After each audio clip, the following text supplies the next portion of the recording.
Well, good morning, everybody. Wow, sorry we got the computer problems this morning. Hey, we're starting. All right, thank you. Sorry, we're on kind of a time crunch. We only got 4 hours to get 12 hours of information done today. But I think you'll be okay. We'll make it. So hopefully everybody's here for the annual training. If you're here for anything else, you're probably in the wrong room. Just a brief introduction. I'm Dave Ivester. I'm going to be trying to get you through this information. Actually, it's a 4-hour class, and I think we can get through it pretty well. Any questions? Go for it. Otherwise, after 4 hours, I won't remember your questions, so we'll answer them as we go. I know some folks will say write them down and save them for later, but we won't have time for later, so that's a good way to get out of a lot of questions, though. I love that idea. So hazardous materials training, a lot of the information is going to be on cylinders and stuff like that. We're going to cover information regarding spills and incidental spills and what that means, and some of your hazardous materials business plan requirements, your contingency plan and stuff like that. So any questions before we get going? All right. So compressed gases is a big deal. Compressed gases are covered in so many laws and regulations. I didn't cover them all, to be honest with you. I've only covered the basics for that compressed gases. But compressed gases are a big deal because there's several ways they can kill you. There's the obvious way. Gases will get released like hydrogen and so forth, and they'll blow up and the whole place will blow up, and that's pretty self-forward. There's some gases that'll just leak and be inhalation hazards, and you can just die without realizing they're even there. And in some cases, the heads will pop off and the cylinder will go flying around the room, and they could take you out that way. So a lot of different ways to die with cylinders. It's an interesting idea. And then your whole tank could let go inside of a room and then actually freeze you. That's another bad way to go. You have cryogenic materials here as well. That's a tough day. Unfortunately, I work with a lot of cryogenics, and that's, believe it or not, people have been very daring around cryogenics, reaching over and touching one. I love that when you see the, liquid coming out and the actual, everything's frozen. They'll reach over and go, is it really cold? And stick your finger to the, container or whatever, and your finger gets stuck.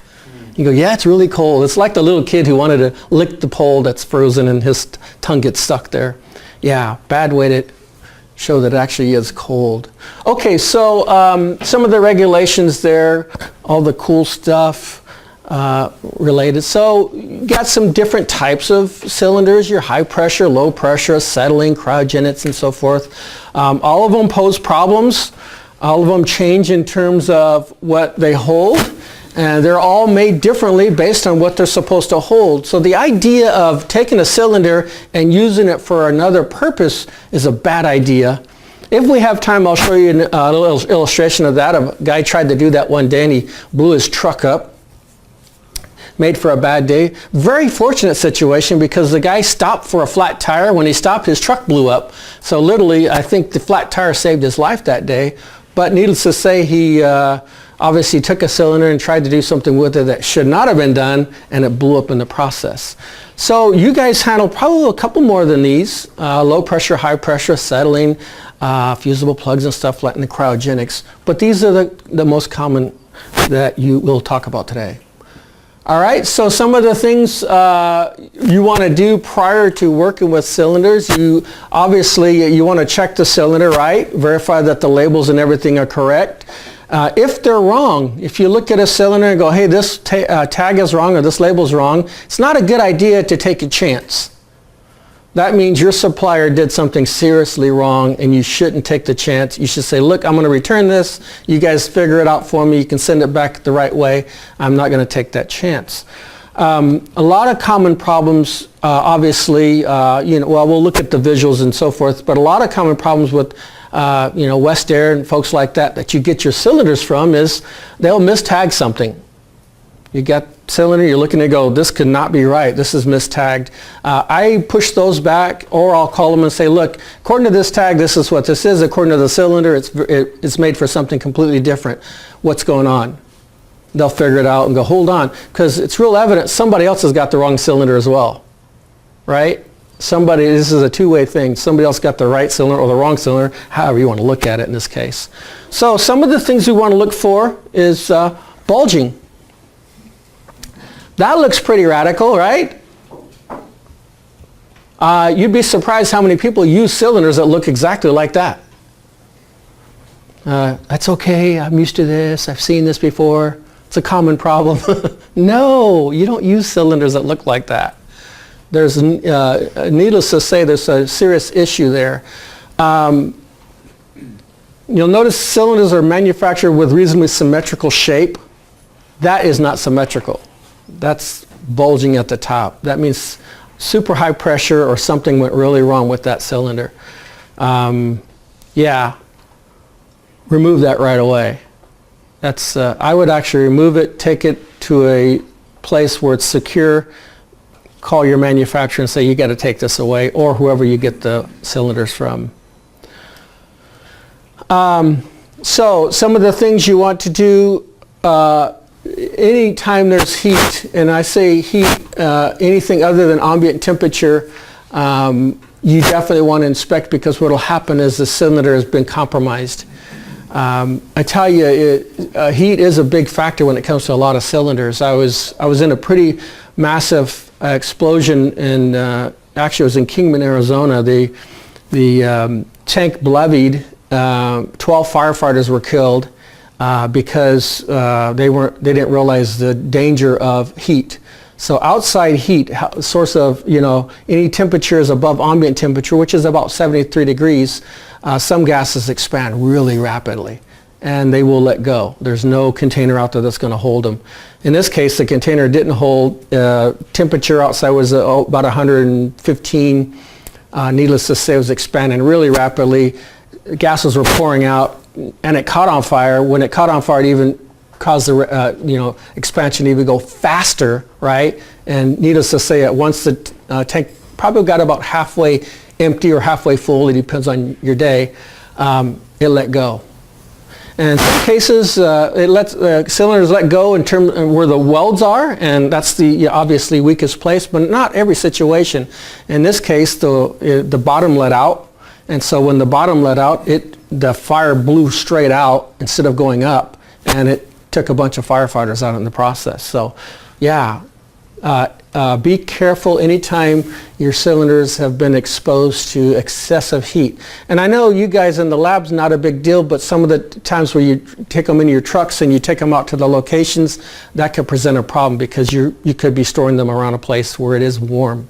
Okay, so evidence includes charring and burning of paint, burning of or scarring of the metal, distortion of the cylinder, any burning or melting of a valve, anything like that. Very evident there's something wrong with the cylinder. Some of the more evident burn, cuts, gouges, deposits of welding, those type of things, some of the things that you can see.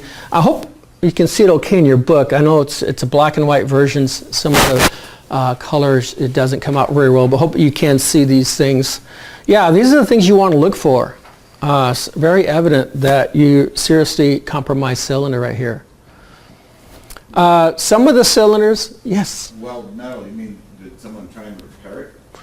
What happens a lot of times, folks will be doing some work around the cylinder, and that work itself will actually hit or bump the cylinder and compromise the cylinder. But in some cases, we have actually had situations where people were welding and the arc actually hit the cylinder and it compromised the cylinder.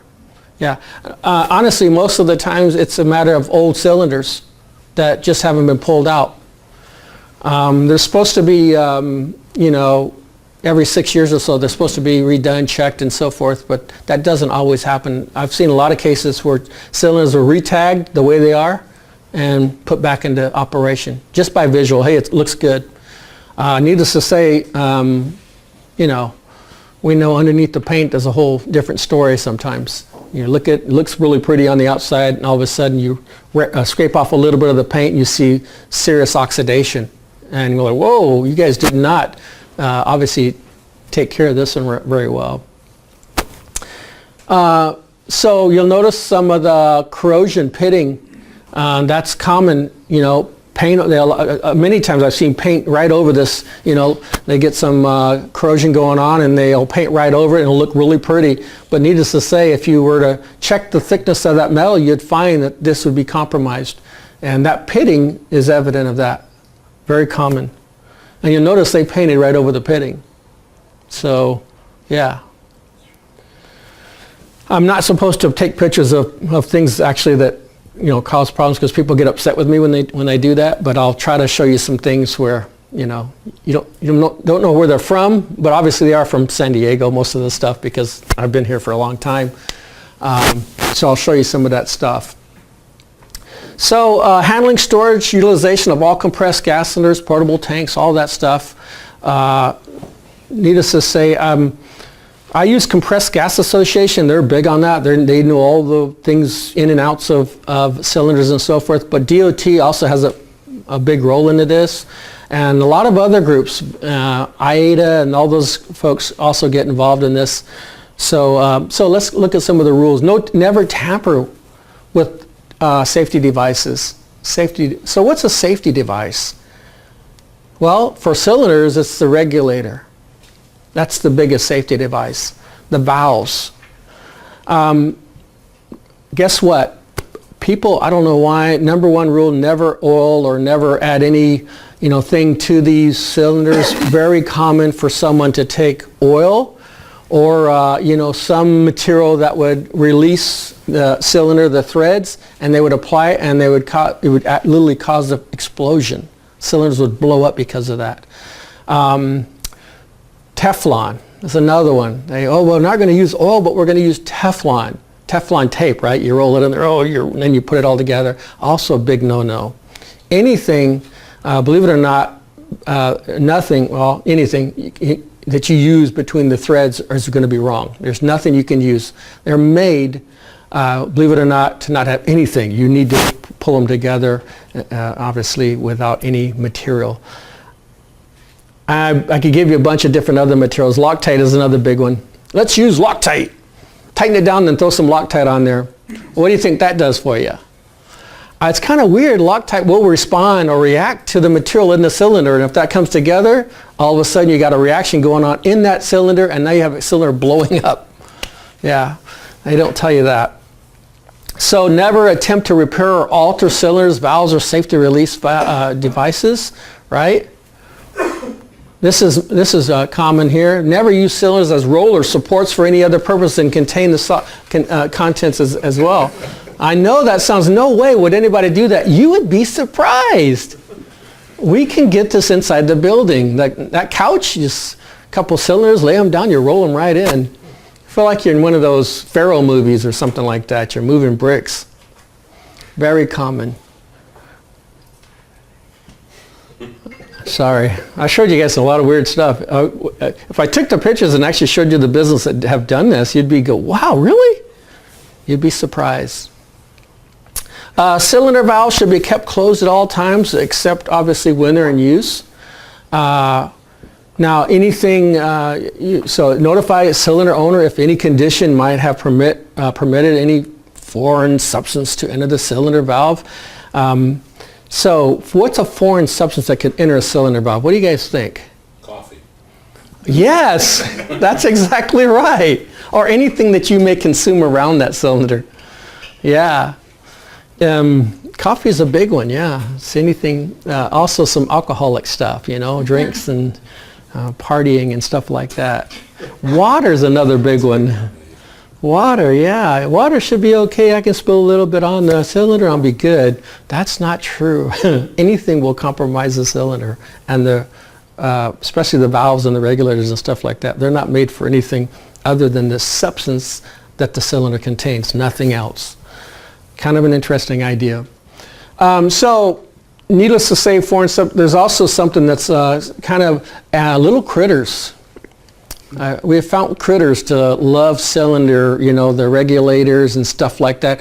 For some reason, we found spiders, little animals that get in the holes and compromise the ability for that cylinder to close. Yeah, it's not a good day when your cylinder doesn't close, because you lose whatever that gas is into the area that you're at. And if it's in a truck, it makes for a bad day. especially if it's a small truck. It's interesting to me where someone's in a vehicle and they don't realize that that's a, 200 cubic feet of gas or 300 cubic feet of gas, and their, vehicle obviously is less than 50 feet. Well, now you've saturated that vehicle with that gas, so it now becomes an inhalation hazard. And in some cases, an flammable atmosphere as well, right? I'm throwing that out there, but not giving you the actual who did what. This is actually common. Believe it or not, I worked with a guy, just about 2 months ago that this actually happened. It actually arced through and got him right in his hand, made a nice little burn on his hand.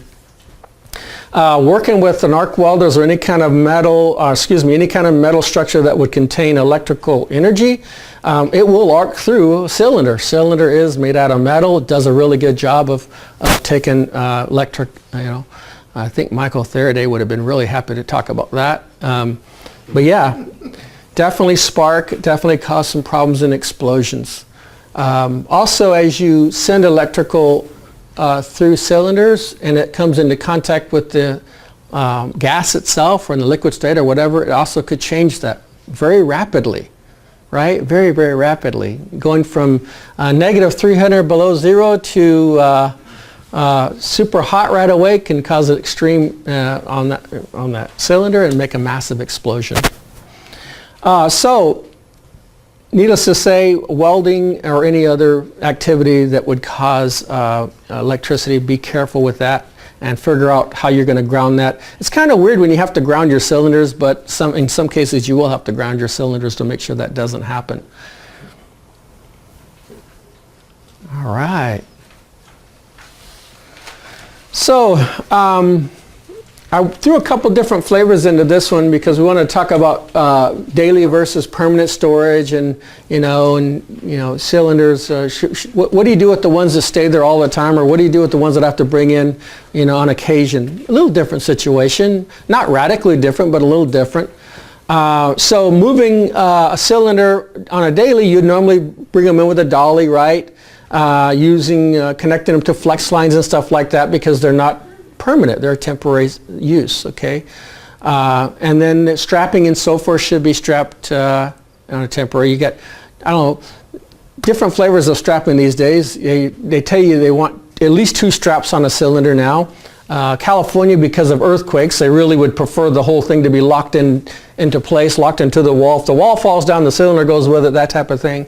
If you talk to FM Global, I talked to those guys about it. They're real serious. They want to make sure that whatever you strap it to is material that wouldn't fall over or it would stay to it. So if you strapped it to a wall, they'd want that cylinder to stay with the wall if the wall moved around for earthquake purposes. And they want a minimum of 2 straps, one at the bottom and one at the top.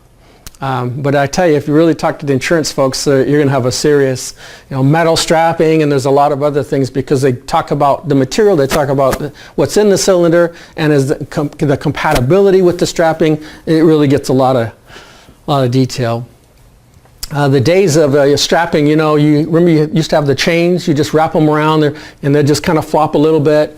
Well, they don't like to see that at all. They want to see a real tight strap situation. So permanent storage cylinder should be hard piped and set in designated location, especially in terms of emergencies. What do you do in an emergency situation? Where's the cylinders? Everybody should know where that is, right? So it should be locked into place. Prevented from falling over during an earthquake situation. And if you talk about the earthquake, they're going to give you the worst case scenario. They're going to give you a 7.1. What? Where'd that come from? Oh, they use the worst case scenario. They use weird modeling for that. Hard piped, definitely well ventilated area, and then using some type of monitoring device. How would you detect the gas from being released? It's a little tricky, right? What's the detection device? Depends on what the gas is. Exactly. That's exactly right. And sometimes you use the wrong detection device, and you look at the gas, and you go, well, why are we using that? That doesn't detect that.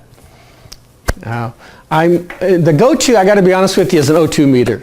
That's the go-to. But if you have a hydrogen, O2 meter will tell you, but then the place will blow up.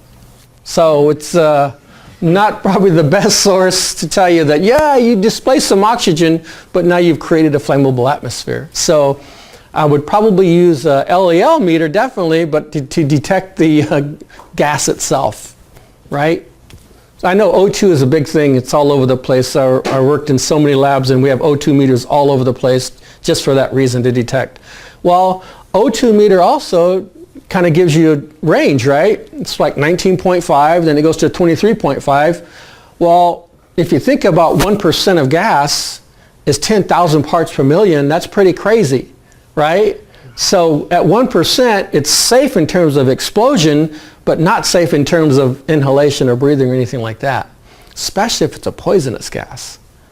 I know it'd be nice to idea that we don't work with any poisonous gases or anything like that, but that's not the case at all, unfortunately. Does that make sense? Not really? Don't worry, for about an hour I'll give you guys a 5-minute break. So I get it. You need coffee, you need to use the bathroom and all that cool stuff. Every hour I'll try to give you a quick break, okay? We only got 9,000 more slides to go, so I'll definitely give you a break in an hour. Common problem, lifting cylinders by the cap. Now you'd say, no way, does anybody do that? Yeah, it happens all the time. The move is you grab the cylinder at the top, you lift, and you carry it like that. Why do you not want to pick it up by that cap? Well, it's absolute. It's not on tight. Also, I found this to be many times people will put the wrong cap, right, on that cylinder, and it'll slide right off. Slide right off. That's common because the thinking is, oh, as long as I got a cap on it, I'm good. You know, I'm in compliance, I'm good. You know, OSHA can't yell at me for that. But it will slip right off. Very, very common. It amazes me when I see a cap that's literally, you can see it sitting on there because it's not even spent down or anything like that. It's just literally sitting there and you go, wow. And you'll have the same thing. They won't be carrying it by the cap, but they'll be carrying it right at the top base of and it'll slip off and the cap will come off. When the cap comes off, there's a couple things that could happen. You could literally smack the top off, which the cylinder goes flying out of control, or you smack your hand really well and you have a nice cut in your hand because you just, cut yourself. Both cases exist, that's for sure. Never drop cylinders nor permit them to strike against each other or against other surface violently. Yeah, that's a common thing. Many years ago, I saw people walk. Rolling them? And they'd be at an angle and they could just roll, I've seen that too, yeah. 2 at once. 2 at once, yeah, one with each hand. I actually saw the guy from the gas cylinder guy, like West Air guy, or doing that. I go, oh, that's pretty impressive. But you're really teaching people bad habits. Yeah. Yeah, once one of them gets out of control, you're kind of stuck. What are you going to do? Let this one go and run after that one? So you have no more control at that point. But it is common, especially if you're handling 3 or 4 cylinders, you want to get them all done at one time. Unfortunately, I'd love to say I'm not guilty of that, but I have been guilty of that because when I did a lot of work with cylinders, it's, so guilty as charged. Don't do it anymore, I figured it out. And I definitely wouldn't tell you to do that. Honestly, I really believe that we should be using dollies to move cylinders now because there's great dollies that move cylinders. And if you want a dolly, you can move up to 4 cylinders on a dolly, believe it or not. They have dollies that can hold 4. So if you need to move a lot of cylinders, you could actually use the right dolly and get all 4 moved at the same time. Most common dolly, though, is 1 cylinder. Just move it around it really, really quick. Lays right on the dolly, straps in, moves it, you can move it into place. And in some cases I've seen, honestly, cylinders being used from the dolly. Left right on the dolly, locked right into place and used from there as a temporary measure. So, it's too easy to do it the right way now. Lifting magnets. Yeah, you know where they learned not to do this from? In scrap metal business. Yeah. Lifting, a bunch of scrap metal goes out to these sites. If you ever go down to the metal place down in, Nashville City where they do the scrap metal and they see a cylinder, they realize you do not do that because the cylinders were coming in full. And so, needless to say, you know, the thing will pick up the cylinder and it'll all pick some more metal up. All of a sudden something will drop. And then the cylinder drops, breaks it, and goes flying across the street. Yeah, they got video of that. Like, what's that? That's a cylinder. You know, you have a bad day when you start in National City and end up in Chula Vista when it's a cylinder. Not a good day. Yeah, magnets are really common, believe it or not. They're actually used in manufacturing as well. It's kind of an interesting idea. They're usually used for sheet metal, flat sheet metal, but people have a tendency to pick up other things with them. Cylinders are one of them. Dragging cylinders, sliding and dragging. Now, I know this is very common, right? Why do you think they say not to do that? Compromise the cylinder. Exactly. Right on the well, too, right at the bottom. Right at the bottom. So they mold it up into this, you know, it's molded at the bottom, and then right at the above the bottom, it's about 1 inch is where they weld it, right? And you're rolling. Yeah, and you're compromising the very bottom of that thing. So really, you don't have any metal down there as you continue to do that every day. Use a suitable handle, fork truck, roll platform, or similar with cylinder firmly secured for transporting and unloading. That's the common thing. That's the best choice, I think, right there. You got a really good, believe it or not, that I've seen many cylinders laying in trucks just like that, or laying on a workbench just like that, waiting for someone to drop it or bump it or do something stupid to send that thing into orbit. Yeah, it's a questionable thing. Do not store cylinders near highly flammable substances such as oil, gasoline, and combustible waste. In fact, I think OSHA requires a minimum of 6 feet away from combustibles. Now, is that the proper way to store cylinders right there? Not according to what you said. Right, yeah. But that is very common. That is absolutely very common. Couple things wrong with that picture. One is you only have one strap. Two is they should be independent. They should be independently strapped, not all together. Because once those things start shaking and falling into each other, right, now you have a couple cylinders banging into each other, which can cause an explosion in itself. Yeah. I know it sounds weird, but you'd be surprised how many materials people store cylinders next to that just a little bit of that material would cause major problems. Gangways, elevators, locations where heavy moving objects may strike or fall on them. Oh yeah. That's a serious problem. I find this a lot in docks. When people bring in a bunch of stuff, you know, like one day of everything, and they just start bringing stuff in and putting it in a location, docks or storing rooms or something like that. It gets stored as a temporary measure, I guess, but in the wrong place. And you know how many forklifts have nailed cylinders? Wow, it's very common. Very common. I call them sideswiping them. A forklift will sideswipe a cylinder. Guess who loses? Yeah, the forklift. To take on a cylinder, I know you'd think a forklift could do anything, but not at all. You ever want to see a forklift driver freak out, let them hit a cylinder, and the head go flying off? You don't know where to run. You're like, just freaking out. Absolutely.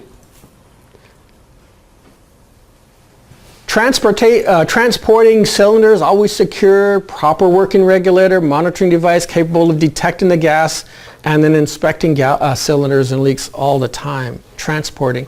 I didn't take a picture of one of your vans, but I got one very close. I didn't want to get in trouble, put your name on or anything like that. Yeah, I did have pictures of your van, don't get me wrong. I've actually looked in the vans and seen how you store your stuff and so forth. That's why I thought we better talk about this a little bit. Proper working regulator listed in there. Does that mean that attached, or is it not attached when you're transporting it? So what's the best management practices? Should not be attached when you're transporting. Is it attached most of the times? I That's, don't know, you have it listed and then during transporting the cylinder, it says proper working regulator. right. Your cap should be on. I think that was, Oh, I'm not saying having it on your device. I'm saying in terms of when you take off during the morning, you make sure that your regulator and everything's properly done, not put together. Okay. Sorry, didn't mean to mess you up on that one. Yeah, when you're driving, everything should be isolated. Your cylinder should be isolated, tops on, locked into place and all that stuff. Only in use should the regulator and everything be reattached. But I say using the right regulator because when you start out during the day and if you get the wrong regulator, guess what? Do you come back to get the right one or do you just go ahead and say, I'm going to use the wrong one? I'll leave that one with you. That's kind of what I was getting at with that. Inspect cylinders for leaks. That's kind of tricky because you're going, well, I really can't see anything evident, so how would you inspect the regulator for release? What would you use? Snoops, yeah, I like that. Soap and water, yeah, see a little bubble because it doesn't take very much. In fact, some folks use I can't hear it. Well, you won't hear it. There's not enough release to actually hear. If you can hear it, you don't have to worry about it anymore. It's going to be leaving. I mean, if it's going to be loud enough to actually hear it, your tank's going to be empty. It's on its way out. It's the small leaks that you got to detect so that they don't get any bigger.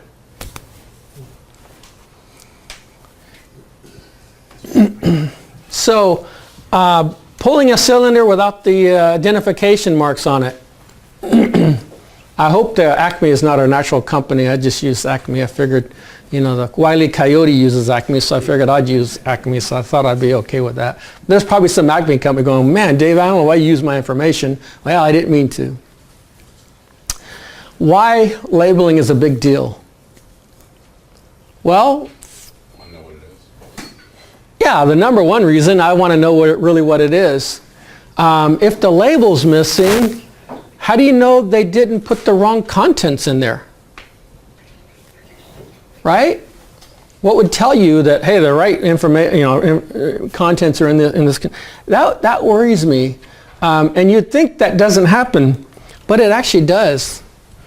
I would, if I was going to be an advocate of manufacturing cylinders, I would say when you make a cylinder, stencil the information into the cylinder so nobody can make a mistake. But unfortunately, that's not the case. They make a cylinder and they'll have a little, metal wire that attaches a tag to it and you go, I hope that's the right stuff. That kind of worries me.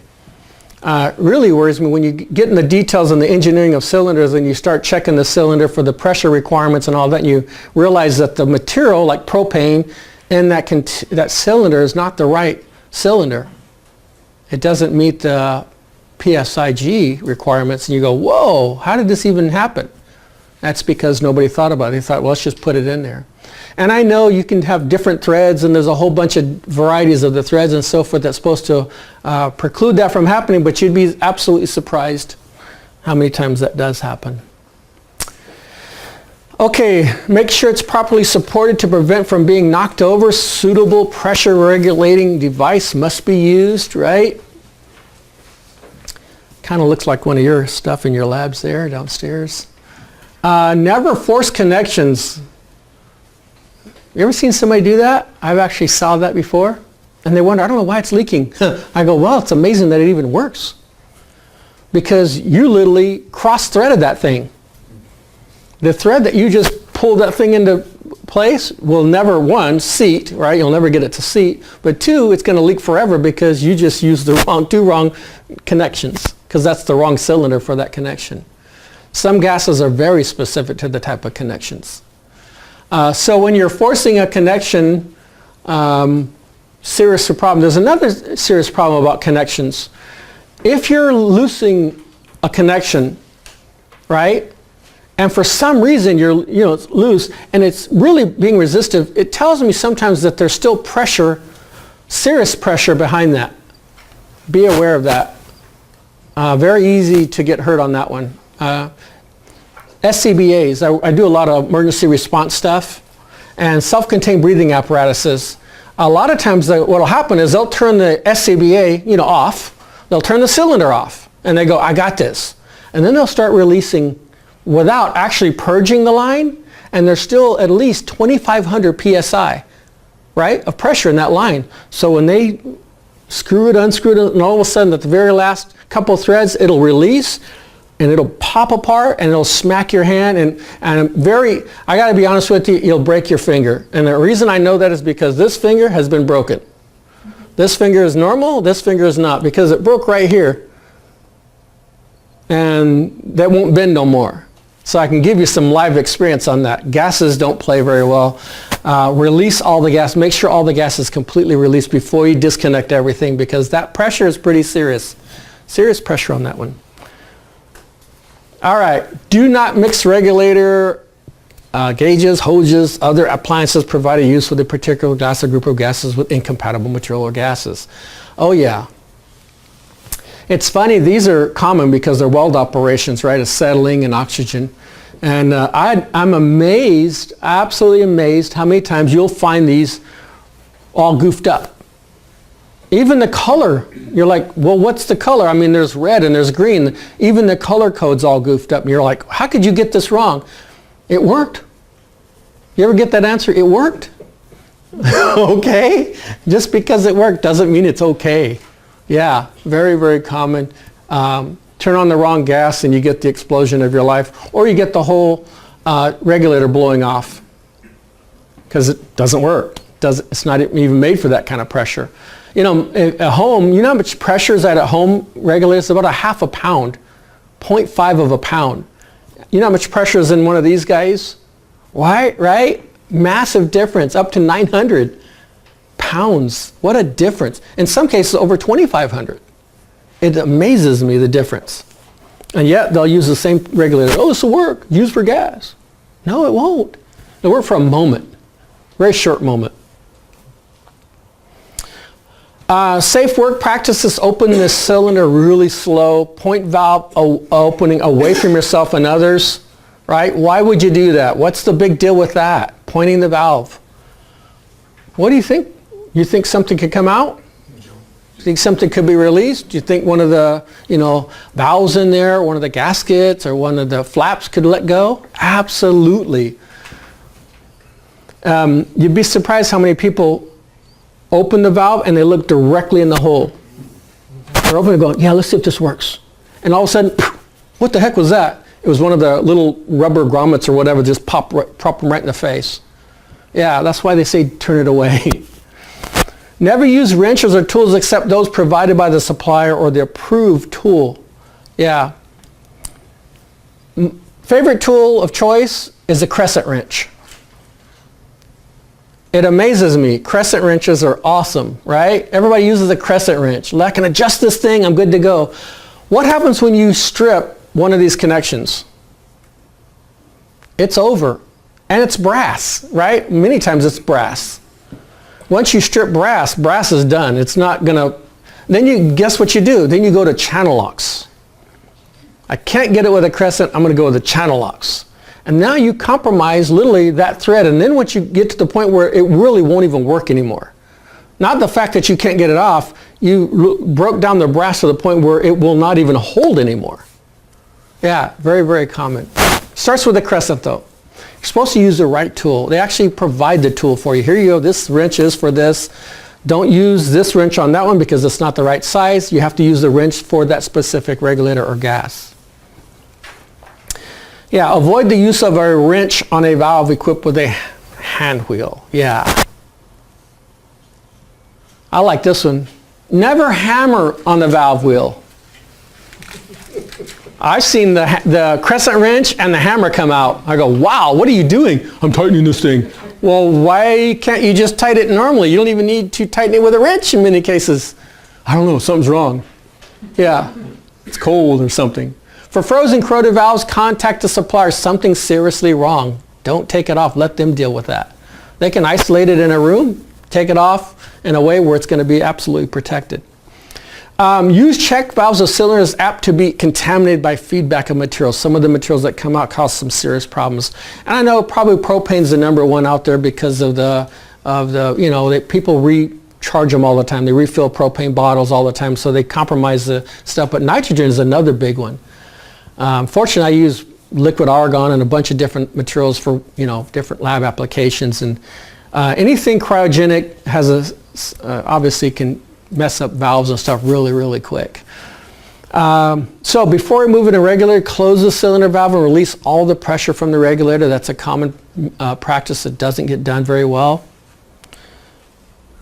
Okay, so kind of had to squeeze this in here for you. Safe work, properly secure at all times, straps, belts, or chains. Keep valve caps on unless the cylinder is being used. Right? Store in a well-ventilated area. Keep away from heater, ignition sources. Keep away from electrical circuits. Segregate oxygen cylinders, empty or full, from fuel gas cylinders and combustible materials. Minimum of 20 feet apart. I know that's really challenging in a lab. Really challenging. We've had to isolate rooms because of that problem, because we had to separate them out. Obviously, we've used hydrogen and stuff in the same environment as oxygen, right? Same machine connects them, so really had to work on making sure that they don't come together in a fashion where they're going to explode. Store flammable gas cylinders away from oxygen, nitrous oxide cylinders, or oxygen charging facilities. Segregate full and empty cylinders. I know those things, it's easy to put them together. Why do you want to separate those? Why do you want to separate the empty and the full? What's the big deal? It's a common practice for people to keep them together, but what would be the reasoning behind making sure that they're away from each other? You don't want to mistake a full tank for an empty one. Well, that's the most common problem, right? You grab it, take it off with you, run it off, and you spend the whole day with an empty cylinder. It causes a lot of time and energy, going back and forth and figuring out what's going on. Well, you tend to treat an empty one differently too, because That's exactly right. Very different, actually. Very different. When you're working with an empty one, your confidence of something happened is no big deal, right? My risk is like, whatever. Well, what if you think it's a whatever situation and it's actually a half full cylinder? Right? Oh, I can hold it like this. I can roll it on the floor. I can do whatever I want with it. And it's full. And now all of a sudden it gets hit and the thing goes charging through the wall. You ever look at the incident rates for shipbuilding and stuff like that? I've worked down at NASCO and places like that. Cylinders take off and kill a bunch of people in a room, especially in the hole when there are a bunch of welders down there welding. It'll take off, bang around the walls, take out 3 or 4 people. And I remember one day there was 6 guys died one day because obviously people weren't doing what they're supposed to have been doing. Very common mistake, not handling the right cylinder, not doing it well, thinking no big deal, it's empty, that type of thing, and it really wasn't empty. And in some cases, people will actually not completely empty a cylinder, and they'll put it with the empty. So you're actually thinking it's safe, and it's really not. It still has some stuff in it. The idea of something being empty, believe it or not, it's kind of questionable itself. I don't know if you guys ever do this. You ever take an aerosol can and you spray the aerosol, right? And you go, it's empty. Come back about 10 minutes later and you go, what the heck? Start spraying and it's not empty. Come back another 20 minutes and go, whoa, this is really weird. It's not empty.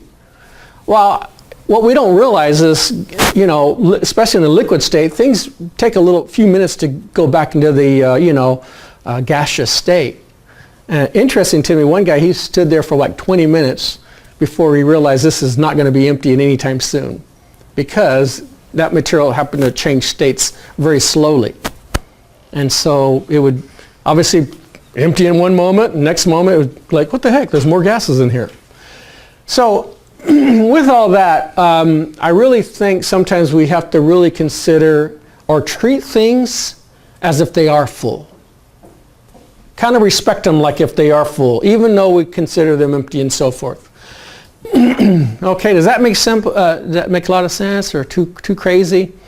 Segregate those full and empty cylinders. Label empty cylinders to prevent confusion. Empty cylinders should be returned to the vendor or in a location where they're going to go bye-bye, so nobody makes the,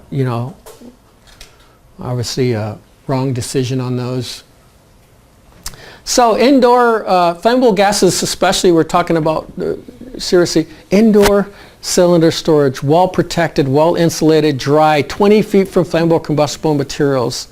I know this is hard to comply with, it really is, because some of the rooms aren't 20 feet long. Some of the rooms that you'd use these gases in you don't have enough distance to make this happen. What I would suggest is some impenetrable barrier, whether it's a cabinet or something of that nature, just to give you a little bit of safety. If those two come in contact, you're going to have some serious problems with that. Serious problems. I know this is a no-brainer for you guys. Do not store cylinders near high flammable solvents, combustible waste material, similar substances, or near unprotected electrical connections. Gas flames or other sources of ignition. Never use a flame to detect flammable gas leaks. Use soapy water. I know that's like, Dave, come on, man, you're telling me the known. No. You know how many people have used a lighter to detect gas? We can all go, yes. You have a question? Going back to the safe work practices, when you say empty, like how much left in the cylinder would you consider it empty? Less than 25%. Less than 25%. Actually, there's a lot of devices that actually come into play at 25%, and they start regulating. SCBA's, for example, there's a 25% bell that comes off. So honestly, you may never ever really get an empty container, but at 25%, I would say at this point, we're probably going to look at making it an empty and putting it in the empty pile. But it's totally up to you. Depends on what you're doing with it. Some processes you cannot allow it to go empty, right? Because it would compromise whatever you're doing in terms of your work. So yeah, it depends on your cylinder too, with the pressure ratings and so forth. Because some of them, high pressure ratings, you can get down to 10% and still feel pretty confident that you got good product coming out. But I use the 25% rule because there's a lot of alarms and stuff that go off at that point.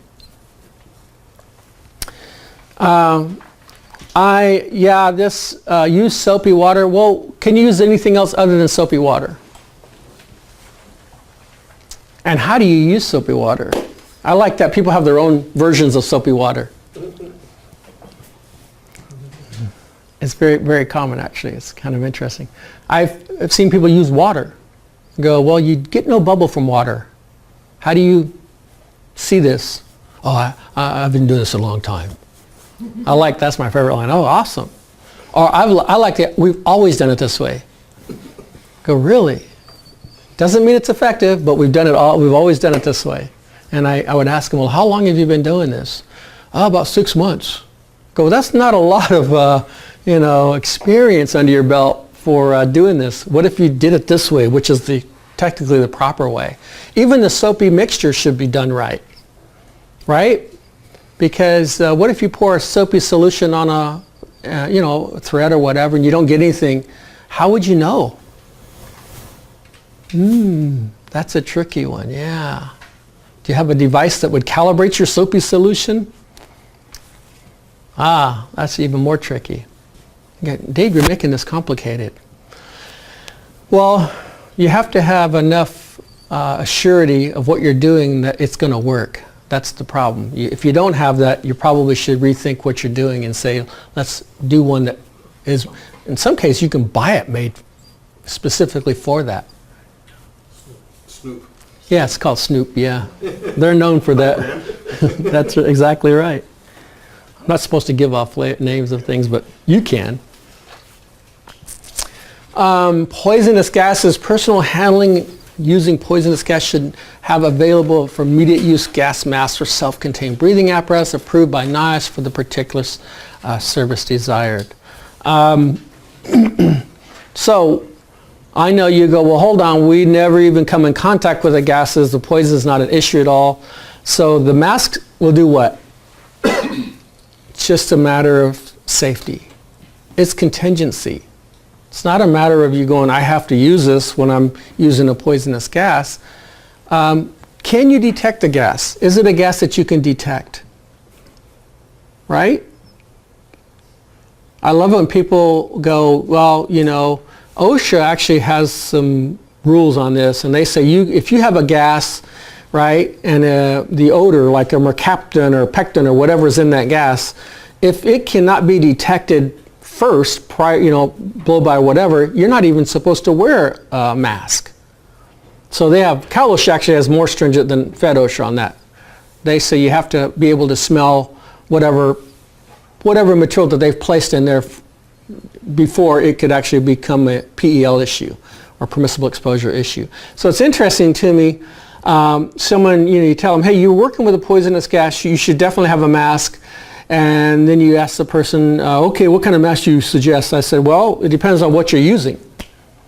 And what's the concentrations of this poison? And they start, well, I'm not really sure. Well, how could you get the right mask if you don't know what it is that you're really working with? That's why you go to level SCBAs. That's when you go, I gotta use a SCBA. Now, believe it or not, they do have a 5-minute bottle that you can actually wear with you if you're working with poisonous gases.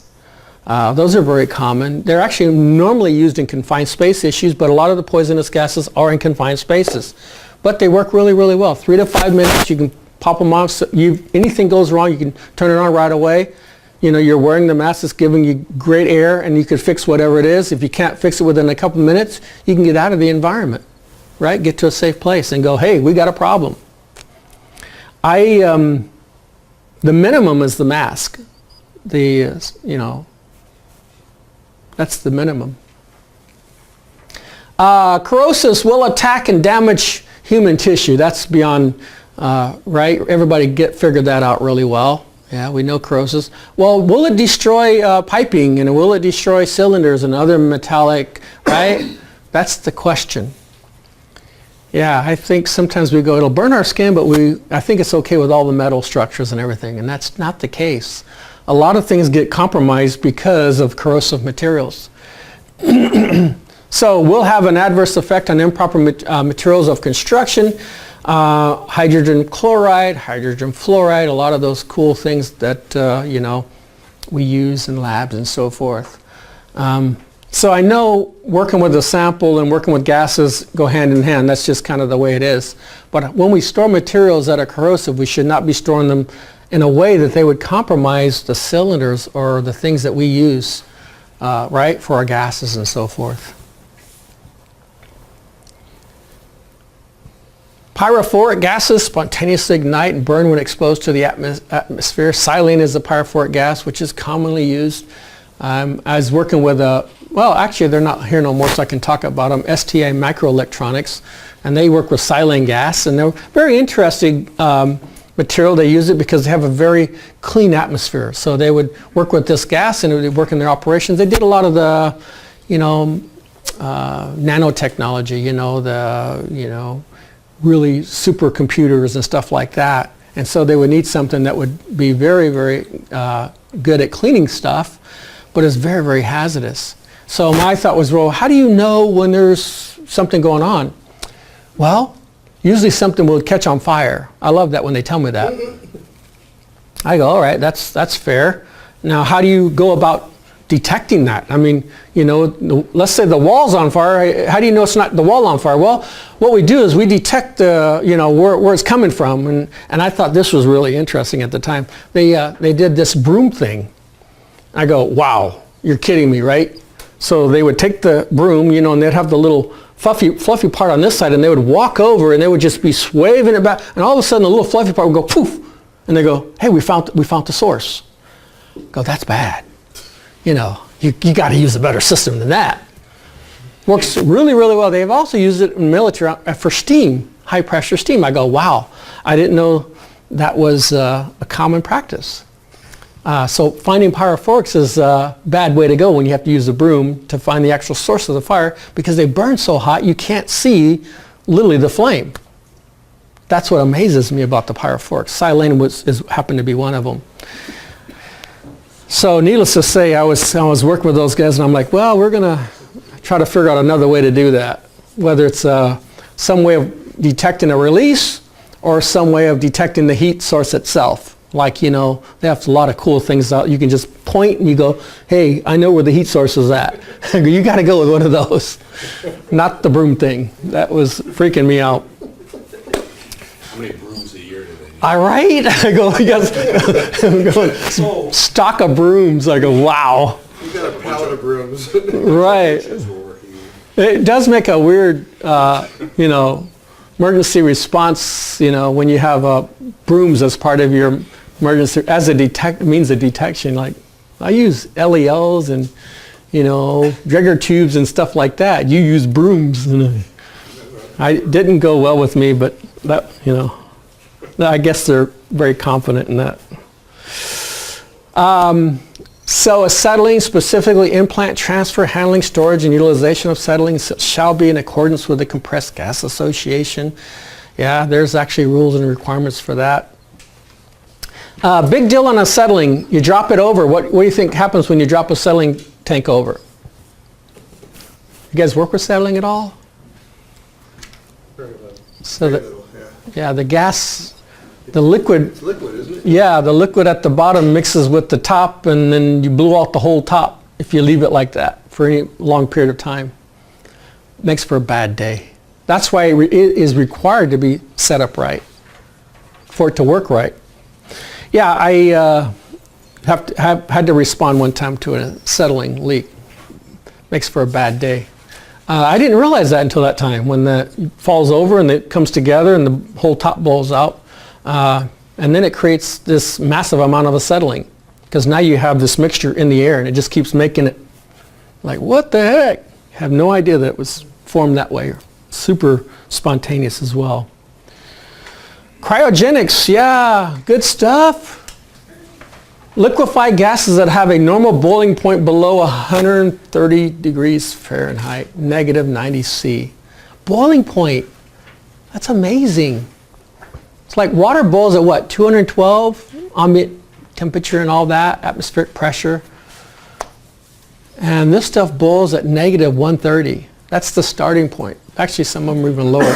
Liquid argon has a boiling point of negative 303, which I threw that in there because I know you guys work with argon. So I thought, well, let's use what you guys work with. And man, that's some serious, and I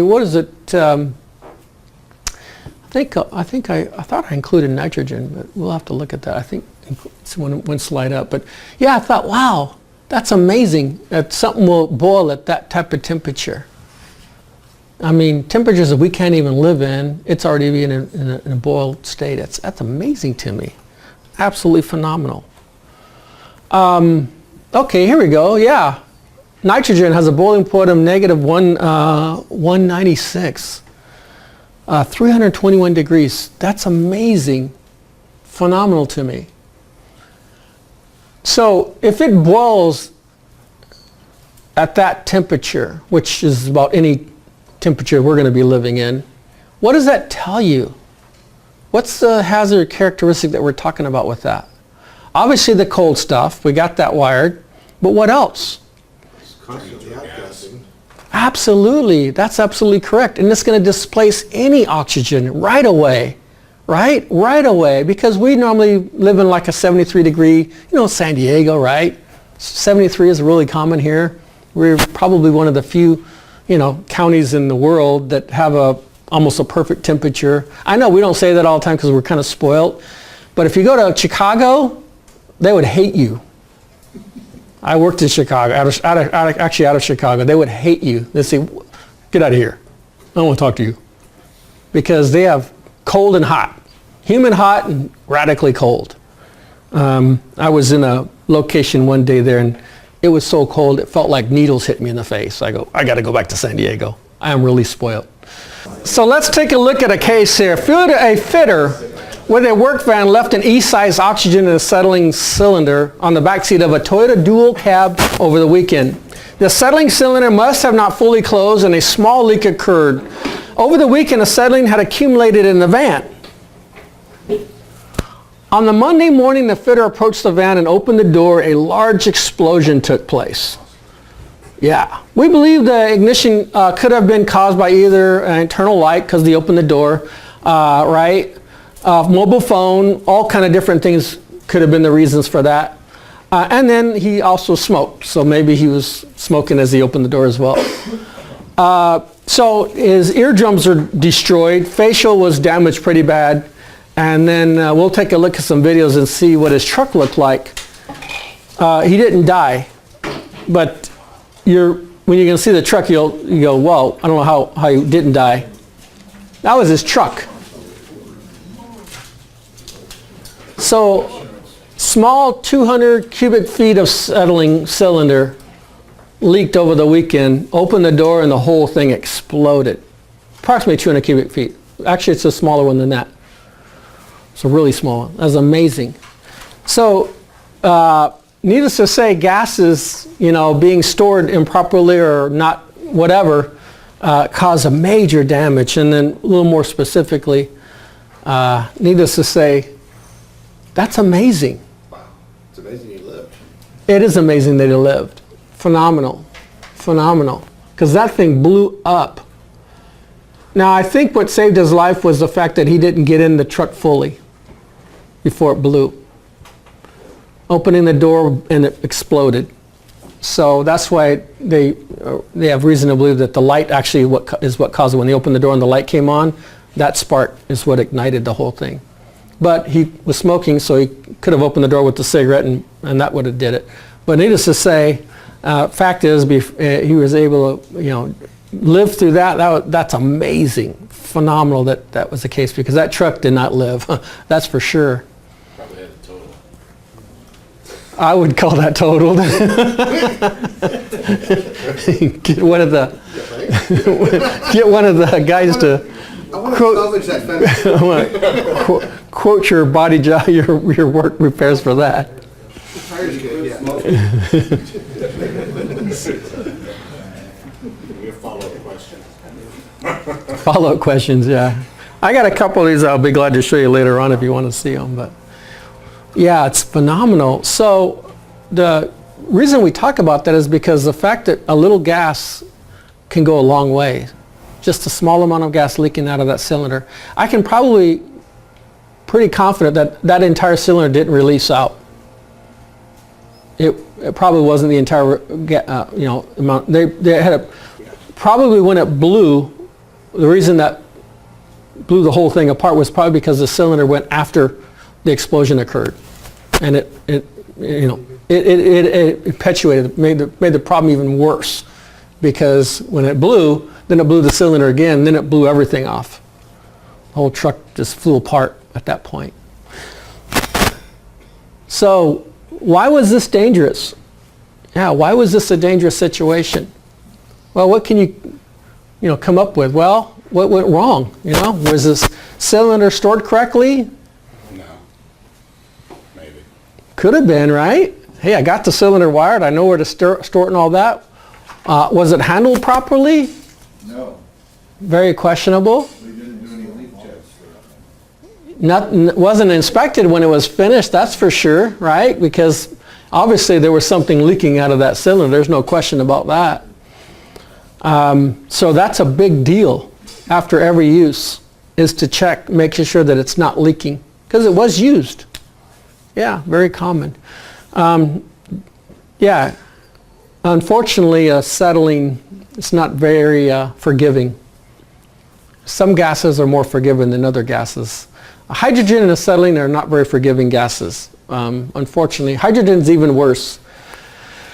Propane, octanes, a lot of those come into play as well. I have one where they used, I don't know, it's hexane or one of those, but blew the whole thing up. Truck was totally, demolished and so forth. Very interesting. I think propane's probably our biggest problem out there when it comes to things like this, because it's common and people use, I don't know if you've seen some of the cylinders that people put propane in, but it's highly questionable. Like, wow, I'm amazed that even works. They wonder why they have to fill it every 3 days. It's because it leaks. I know, you go, propane's supposed to leak, right? It's got that release valve. Not that much. Amazes me when somebody will have a propane tank in a vehicle and it does leak. So that could have, right? Same situation with the propane. Very common. especially folks who like to camp. The little guys, the little bottles, you go to Walmart or one of those places and buy the little bottle, put it in your trunk, oh, it's good. Wonder why your car blows up the next day? Yeah, it's not a good day. People that fill with propane bottles, aren't they looking for, They're looking to get paid. yeah. Yeah. I'm amazed because a lot of the times you'll actually load, you can walk up, fill your own bottle. The guy will stand there and watch you go, yeah, good job. Okay. Oh, thanks. Really? Yeah, I'm surprised they get away with that. Haven't found I know. it yet. Yeah, I haven't found that place either. Oh my. I'm not going to tell you about the places. Yeah, they're supposed to take your bottle, supposed to check it for you, and they're supposed to verify that it, has proper dating and everything on it. But unfortunately, I can tell you because I have the cases to prove that that didn't happen because they blew up right afterwards. Wow. I'll show you one of those if you'd like. I have it here. So flammable limits, lower 2.5, upper 100%, extremely wide range. Only used in a well-ventilated area. Obviously, inside the truck was not well ventilated. So the procedure here would have been to pull that out, right, and put it in a place where it would have been more ventilated, not leave it in your truck. And this is just me, I honestly believe that in some fashion it was laying on its side. I think that's, Could've been, yeah. yeah, and I don't If he think, wasn't aware of that, it could very well if been. they don't know the hazards of acetylene and they lay it on the side, it's very common for the explosions to occur because they laid them down because they slid them into the truck and they didn't put them upright. And that's what happened. It leaked, went through the seal, everything fried down, it just released in the truck. Yeah. Anyways, some that rating, health, flammability, and reactivity, that's rating for that settling. That truck obviously didn't know what was coming, that's for sure. So some of the color coding that we use for different things, the white, black and white, black, yellow, this is the DOT actually come up with this configuration of different colors. Does it mean something to us? It should mean something to us, especially when we work with cylinders because those are different color codes that we look for. And if we have the wrong cylinder, you can look at the color code and go, that doesn't make sense. That doesn't connect with that type of gas. So it's really easy to look at the color and go, there's something wrong here right away. So I love it when the guy tells you, oh, we changed the color. I said, you can't change the color. DOT doesn't allow that.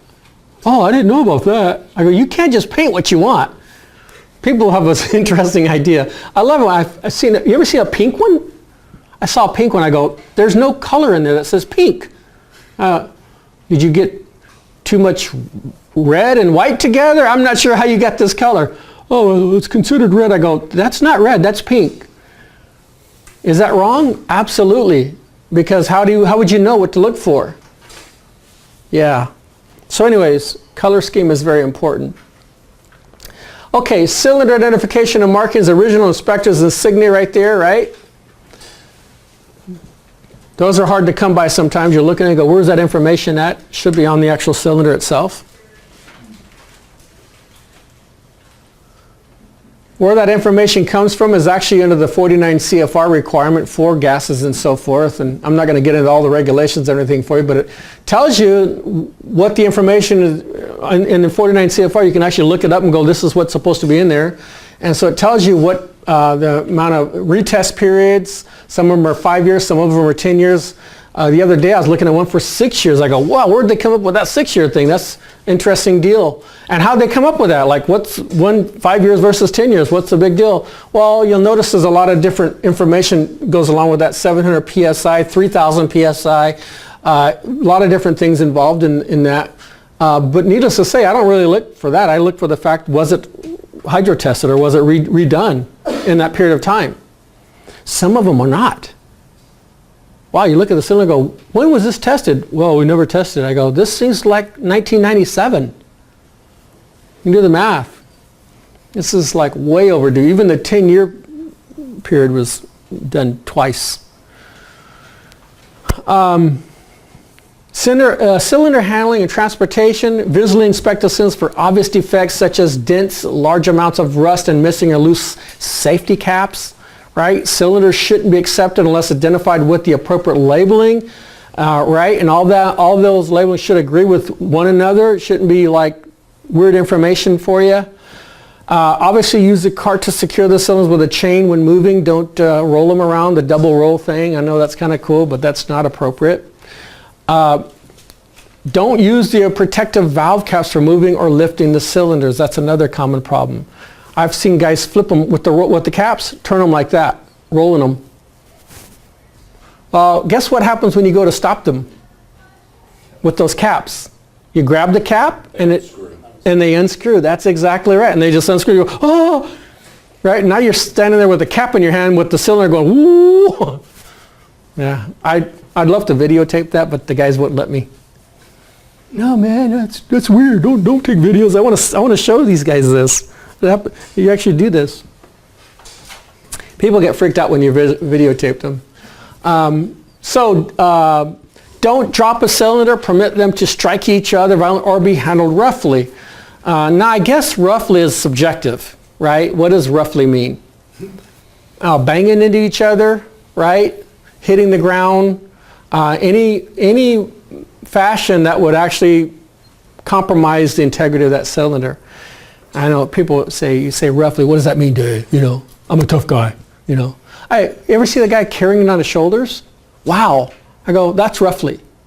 What do you mean, it's not roughly? I go, yeah, because if you trip, what's going to happen to the cylinder? That's exactly right. You now created a bomb because you think I'm being gentle. No, you're not being gentle. You're not being smart, because now if something, you trip or whatever, you're going to drop that cylinder, head's going to come off and it could kill somebody.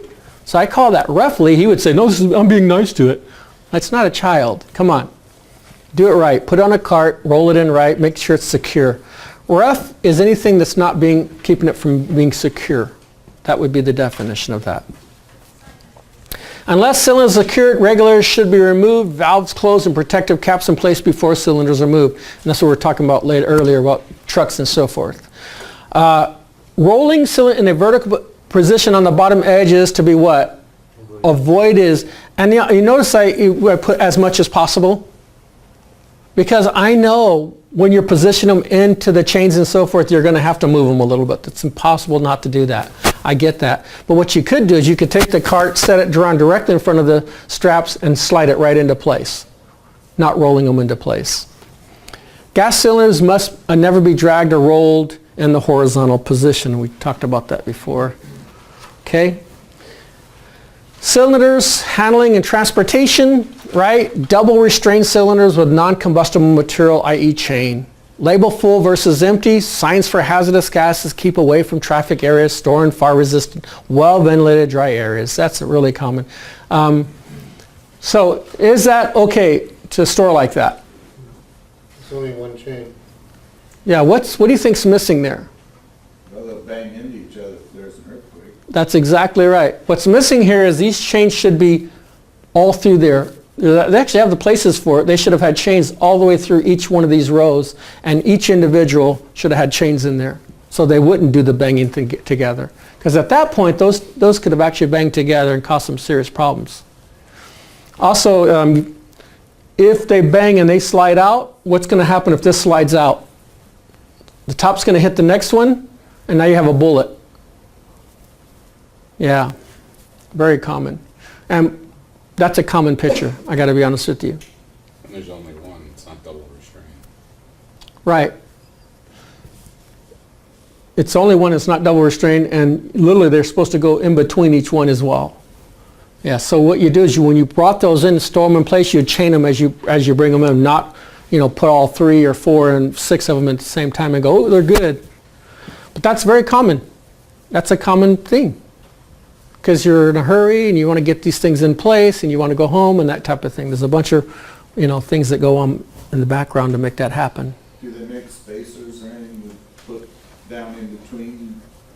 I haven't seen spacers, but I've actually seen literally metal restraints, solid metal restraints that go around and that just have these butterfly nuts that just tighten them right into place. So literally, I mean, that frame would have to flip over upside down before those things would let go. So it's pretty secure. Chains are going away. I mean, every indicator that I found from DOT and everywhere, they don't like chains. They don't do enough to support anything, especially in earthquake situations.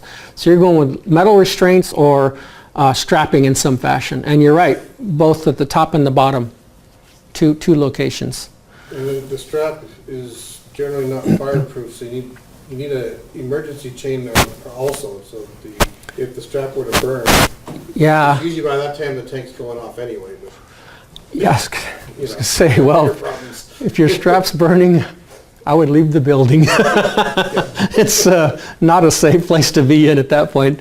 That would tell me that probably I would be kind of worried about even handling at that point because of the heat.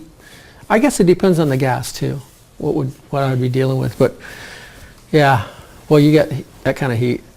I don't do firefighting. I years ago did firefighting. I got out of that big gig. I went do a lot of emergency response though, and a lot of emergency response. I end up dealing with a lot of things like that, the aftermath. And I go, wow, what happened here? And they trying to go through the process of the explosion, and then the aftermath of the explosion, then the chemicals that got leaked because of the explosion, and it's phenomenal. So.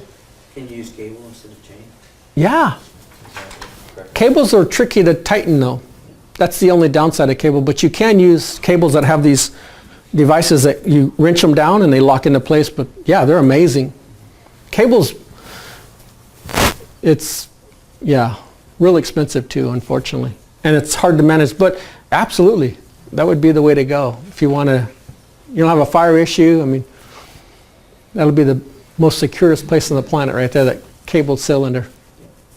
For vehicles, I think that's a great idea because a lot of materials, whether it's poly-based or whatever material, they play weird in the vehicle when it comes to heat. They do a lot of weird things. So each portable, again, this is hydrogen, each portable container shall be legibly marked with the name hydrogen in accordance with the ANSI requirements. Installation of hydrogen systems shall be supervised by personnel familiar with proper practices, a reference to their construction and use, right?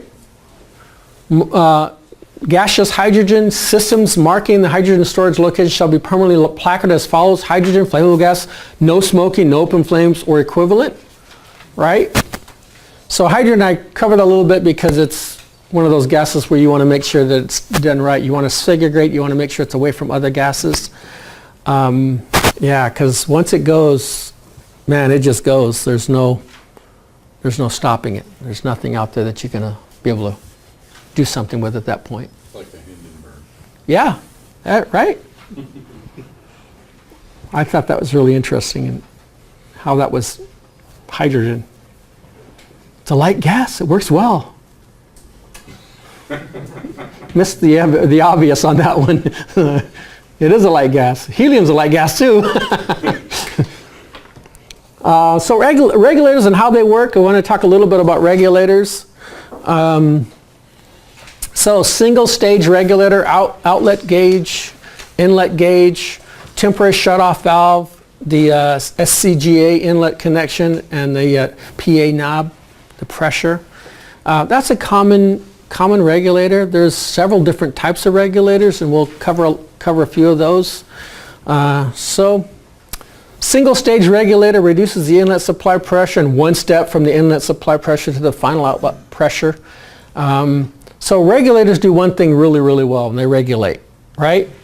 Problem with regulators is if you use the wrong regulator for a specific type of gas, it will fail because it will not take the pressure that it's supposed to take. That's the downside of regulators. So we'll talk about regulators. So you'll notice how they work. Single stage regulator, load spring, hand knob, right? Diaphragm, inlet, body, main valve, control element, and then the outlet, right? Reduces the inlet supply pressure in one step from the inlet supply pressure to the final outlet. That's a single stage regulator, right? So the applications for it: intermittent use, where a sample of gas is required from a cylinder, where pressure rise and a set delivery pressure is not critical. As a line regulator, where there is a second pressure regulator at the gas supply source, right? Now, you got to ask yourself, why is that the case? For single, what do you think? You guys work with regulators, right? What if they fail? How would you know? You have no backup. You have one source. You know, maybe explosion situation, or maybe you're going to overpressurize whatever system is that you're going to be working with. Your delivery is going to be overwhelming. Rule of thumb, for every 100 psi drop on the inlet pressure, there will be 1 psi rise on the outlet pressure, working pressure, right? Single. Two-stage, a little bit better, right? Reduces the pressure in 2 steps from a high pressure inlet source to the final outlet working pressure. So you get the hand knob, you got the second stage load spring, right? And the diaphragm, inner stage pressure, second stage control valve, inlet outlet, you'll notice the differences there. First step control valve, right? And first step diaphragm, and then first step load spring. So you have a little bit of redundancy, which is going to help get a more accurate reading on your gases, especially if you're dealing with a super specific PSI or volume situation. Yeah. So reduces the pressure in 2 steps from a high pressure inlet source to the final outlet working pressure. Okay. So let's take a look at that. So regulators and how they work, the characteristic delivery set pressure remains constant as the inlet supply pressure decays, becomes a single stage regulator when the source supply pressure becomes less than less than the set pressure of the first stage, which is the 300 psig, can be supplied with an interstage relief valve as insurance in the event of first stage seat failure. Yeah, you have a little bit of redundancy there, which is a good thing. Recommended for continuous use applications such as carrier gas supply to GCs or other analytical instruments where it's critical that a constant delivery set pressure be maintained. Okay? Those are way to go. All right. Installation. Do not use CGA adapters or change CGA connections on the regulators for a different gas service unless work is done by qualified personnel. That does happen. Especially when you're running 2 or 3 different types of gases, it's very easy to, unfortunately, try to use the wrong type of connections to make that work. Always ensure there's no risk and no nicks and scratches on the regulator connections. Never use Teflon tape to achieve a proper seal. That's a common problem. They used to use seal tights and a bunch of different other things. They really don't want you to use anything to seal it. Okay, always leak check connections using soap bubble solution or electronic leak detector. All right, does that make sense? All right, always ensure that the PA knob is backed off counterclockwise to ensure there is no load on the regulator load spring prior to opening the cylinder valve. Now, is that important? Yeah. Why is that important? I know you guys know this. This is no-brainer 101. So you can jack up the regulator. Real quick, right? And it'll pounce that much pressure into the regulator, and that spring will lock into place, and you're done. It could have a straight flow of gas, or it could never give you anything at all. Depends on what you just did to it. Yeah.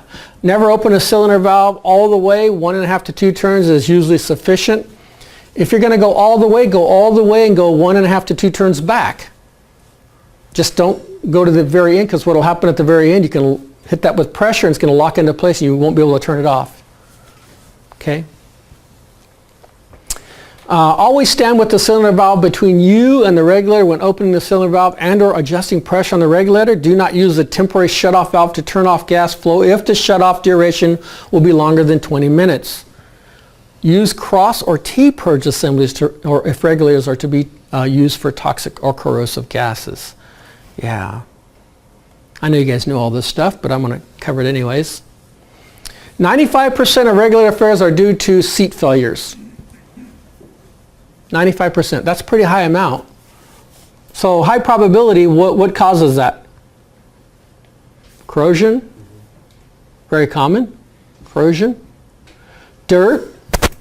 I know I had to throw this in there. Dirt, metal filings or little metal pieces that because when you destroyed the threads, actually I should call them thread filings, but we'll use filings, and Teflon tape.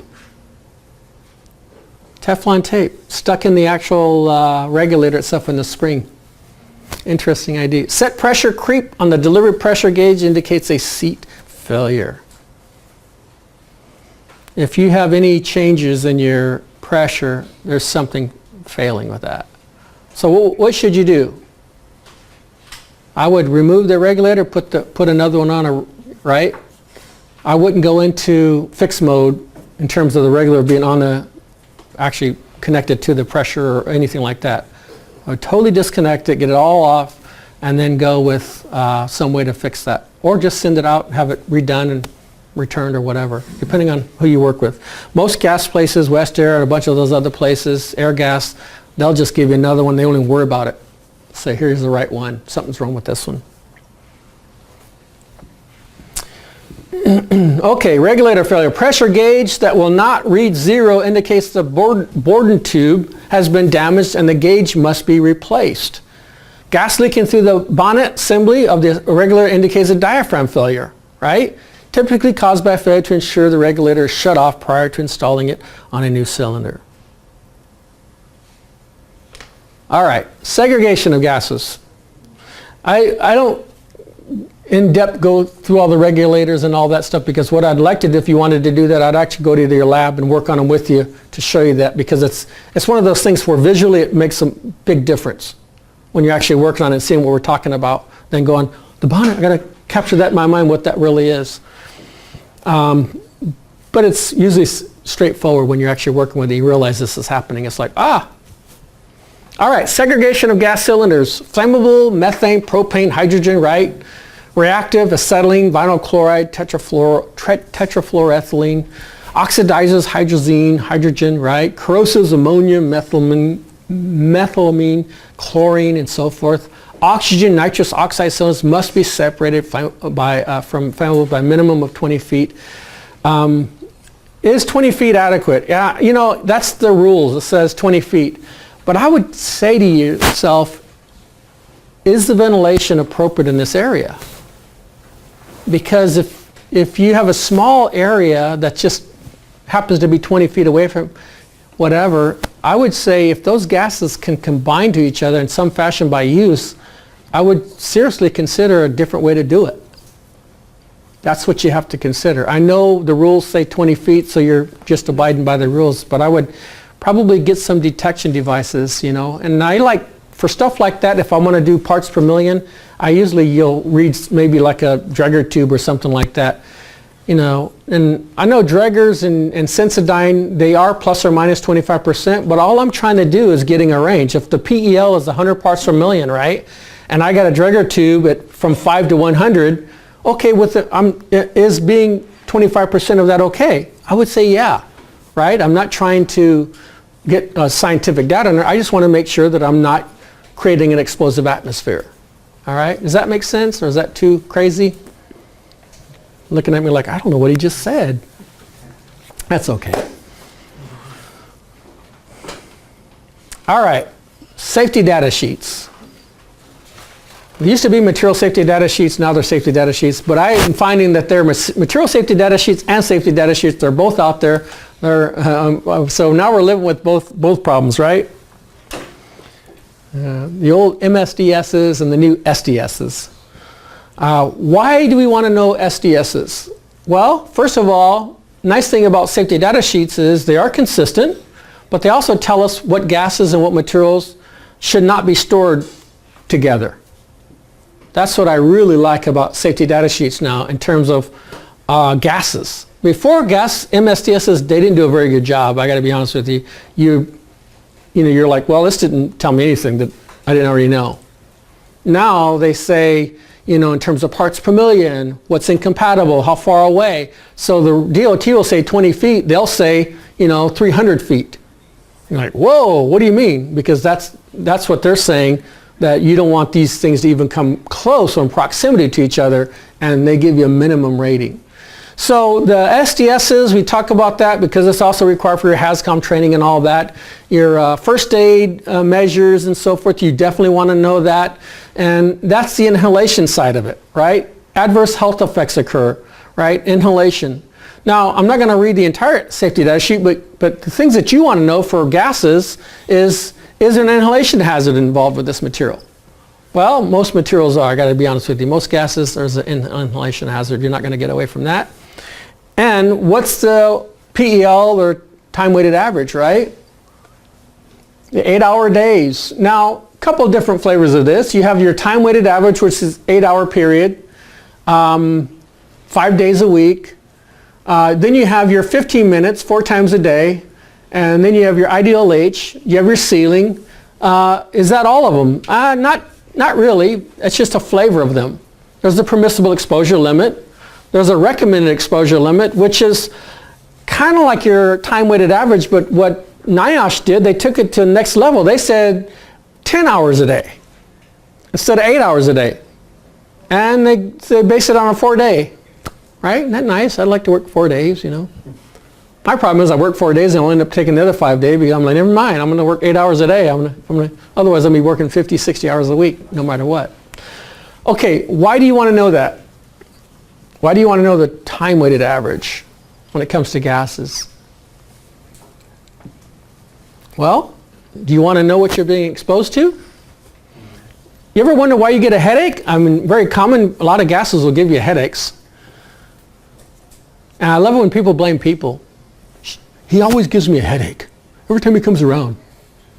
Really? It's the person that brings you the headache, not the gases. I was talking to Mark earlier about that. Some of the gases, ozone and so forth. Ozone will give you a headache really quick. You're like, wow, what the heck?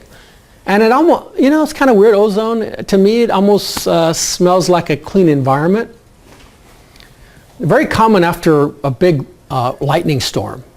People have told me, oh, it smells so refreshing after a lightning storm. I go, really? It's a lot of ozone. Yeah. Might smell refreshing, but it could be deadly. Smelled good before he died. Yeah. I guess that's something to that.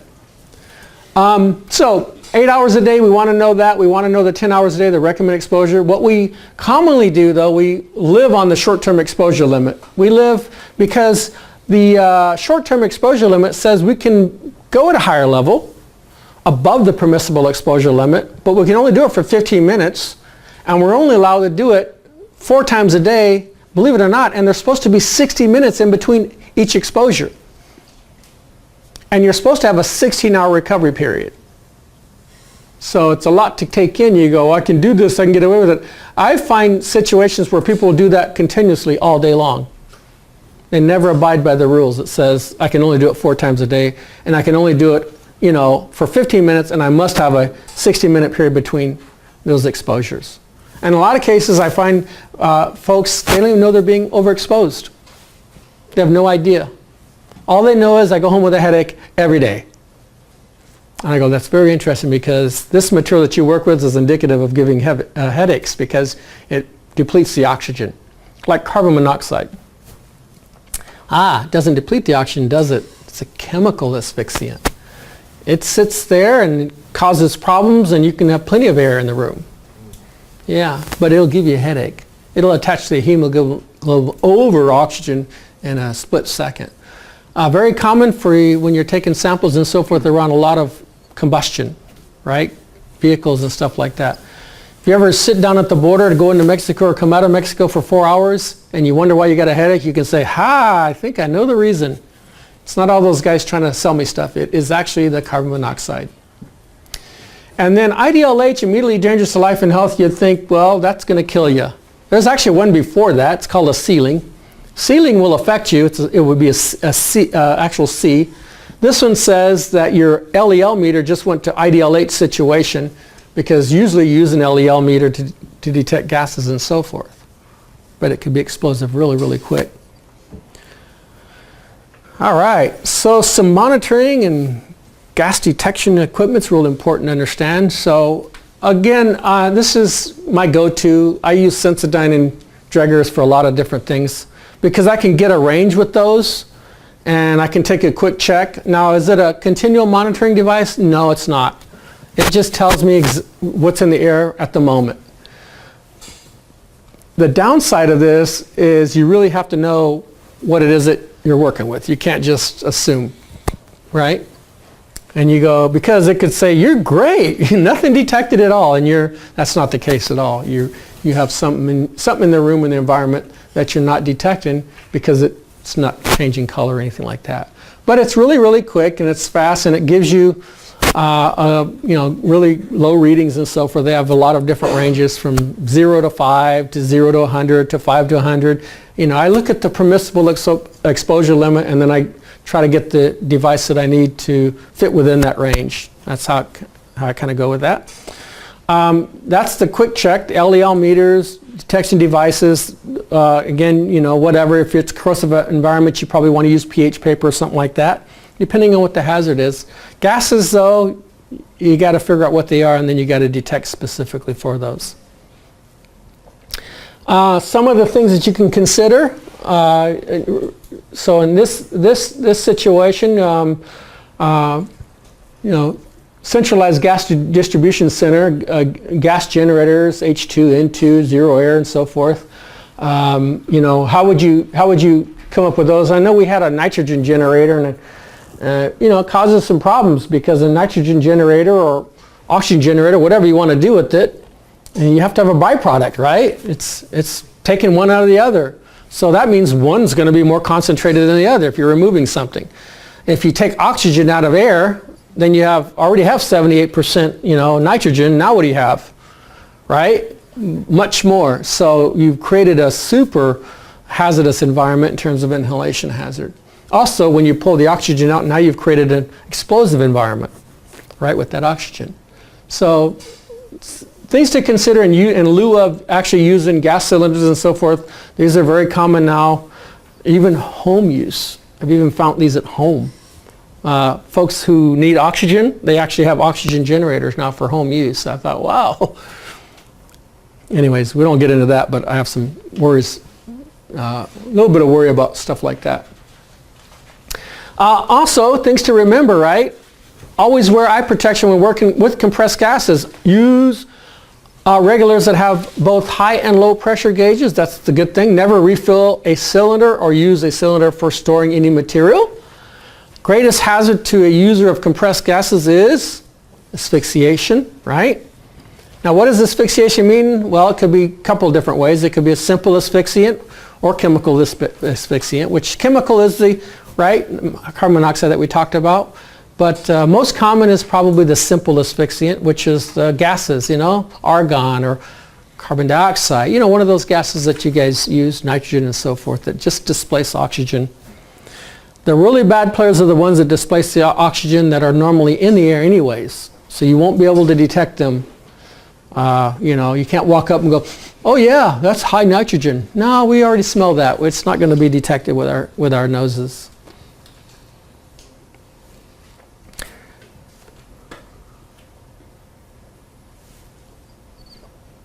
Yeah, except for oxygen and air, all gas is an asphyxiant. Very common. All right, you guys ready for flammable and combustible liquids? Yes. I got a question before you move on. Okay. You've been talking about cylinders that contain gases. How much, if any, of these things apply to vacuum cylinders? Vacuum cylinders, that's a tricky one. Because the regulations, for these regulations, they don't cover vacuum systems. So the vacuum cylinder that I have in my van is basically not regulated? Or not I would have, guidance on it? well, I would have to look at it. I know all cylinders have to be tested, and there's a DOT requirement for all cylinders. I would have to look up vacuum cylinders though, because that was something I haven't really looked into in terms of the requirements, but I guarantee at least every 10 years there are going to be probably some hydro tested or some way to verify that you're going to meet the standard. So when you bought that, right, there are certain levels of vacuum that you're going to go to, right? Or pool that you're going to have in that cylinder. I have no idea time to me. Well, I tell you what I can do. I can look that up for you. I can get back with you later on. It's a small cylinder that when he opens it, it'll go to Yeah. ambient pressure. So- It's a sampling cylinder. Yeah. It's about 1 liter. Yeah. You just pull a sample into, right? Yeah. Right. But all cylinders have some regulation attached to them. I just haven't pulled up a vacuum system. So I'd have to look at that and see what vacuum we're talking about, what you're holding in there, what type of pressures we're talking about. I did one for a vacuum distillation system, and it was pretty tough. I mean, there's some rules that apply to those, but it's, it depends on the vacuum that we're talking about and what kind of pressures we're talking about. Anything pressurized, you're going to have some rule that is connected to it. But I have to pull that up for you. But, nobody's ever required that it be strapped down or we just keep it in the car. Interesting. It comes with channel locks and a combination wrench. Nice. Perfect. As long as it doesn't blow up, I don't care, but Well, do you know what kind of pressures that you have in there? generally it's around -30, -29 in that area. Yeah, because I dealt with a -25 before, and there was some requirements for that. I'll have to look at it for you. But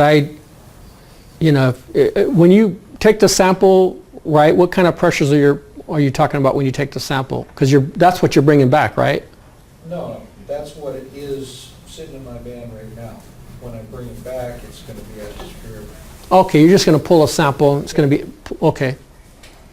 Well, we still have to look and see what that negative pressure is. Because it's still, in some fashion, could be released. I'm not sure what the hazard would be, but yeah, I would still want to look at it. But I know the cylinder itself would have to be tested in some fashion, right? So There's nothing to be released, it's in a vacuum. right. So he opens it up, done. No, I understand the concept. I'm just saying the cylinder itself, the integrity of the cylinder would have to be proven in some fashion because you're still holding a negative vacuum in there, right? So there's still negative pressure. Yeah, and blow. You wouldn't want it to implode, right? It's not going to blow up. It's going to, It would implode. not- right? Yeah, not explode. It'll implode because it's still pressure. It's just negative pressure. So I mean, for example, if it rusted, would that work? It'd probably suck in, right? It's not going to blow up. But I would also say when you do your sampling, you suck whatever it is in there, you have to look at what you're sucking in and go, okay, now how does that affect that material? Is it a corrosive material? Is it non-corrosive? It's just air? Is it gases? I mean, there's all kind of things that would go hand in hand with what you'd have to check that for, your hydro test or whatever that would be. I don't know. I haven't got into the vacuum, that type of vacuum system, so I'd have to look at it. But I know there's regs attached to vacuum systems. Sorry, I can't give you every answer on that. It's a good one, though. It's a great question. Yeah, good stuff. All right. So, purpose and standard for flammables. Well, let's pull back just a little bit. Flammables and combustibles. So flammables, different categorizations of those, negative, actually flammables are anything below 100 degrees, right? Kind of dealing with the flammable. Flammable liquids, flammable materials, yeah, the ignition point's usually negative, below 100. Boiling point could change drastically on those, though. That's the downside of that. So flammable is a pretty broad category. Where they boil at is not. So below, boiling points below 100 degrees, above 100 degrees, then we get other NFPA groups like that fall into play that tell you those. So it's kind of interesting. Flammables are pretty broad. So storage, handling, and use, we'll get into that. We'll talk a little bit about those levels as well, but basically the flammables. Now, the difference between flammables and combustibles is temperature, right? And ignitables. That's the big deal. So flammables we know will burn at less than 100 degrees. Combustibles are between 100 and 200 degrees. Ignitable is 140 specifically, and anything above that becomes ignitable. or anything below that, depending on how you want to look at that. Does that make sense? So for flammable materials, the primary hazard is what? Explosion and fire. And to prevent that, you have to have the right design and construction, the ventilation, ignition sources, all those things come into play to minimize that explosion from occurring. Okay? So flash point, that's the temperature that's going to be the minimum amount of temperature that we're going to be talking about, which minimum temperature at which a material will give off enough vapors to be ignitable, right? So flash point is normally an indication of the susceptibility to ignition. Susceptibility. Ooh, I love that. I can't even say that. So flash point. Flash point. Now, interesting to me, if you talk about fires,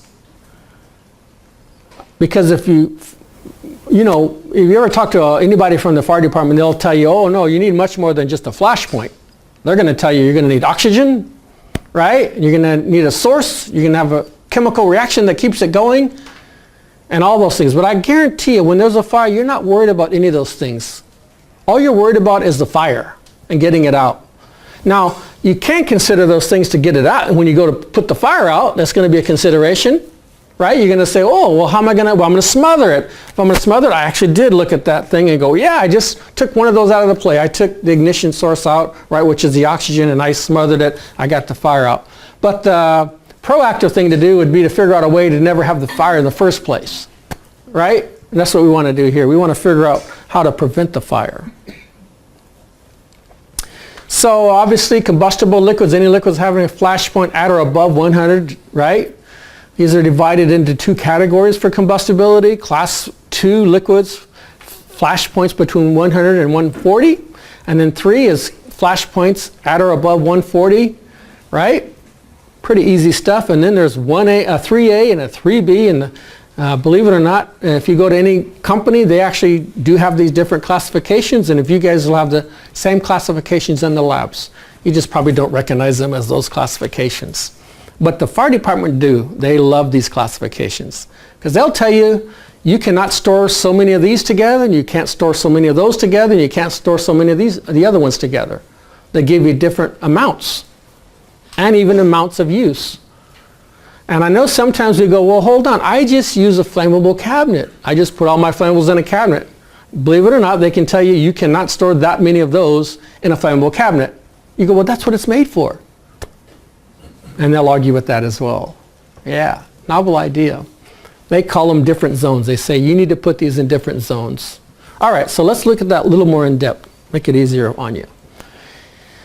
So, flammable liquids, any liquid having a flash point below 100 degrees Fahrenheit, also known as class 1. Class 1A, now you'll notice the difference, right? 73, 73, you'll notice the 73 and 73, and the only difference is the boiling point changes, right?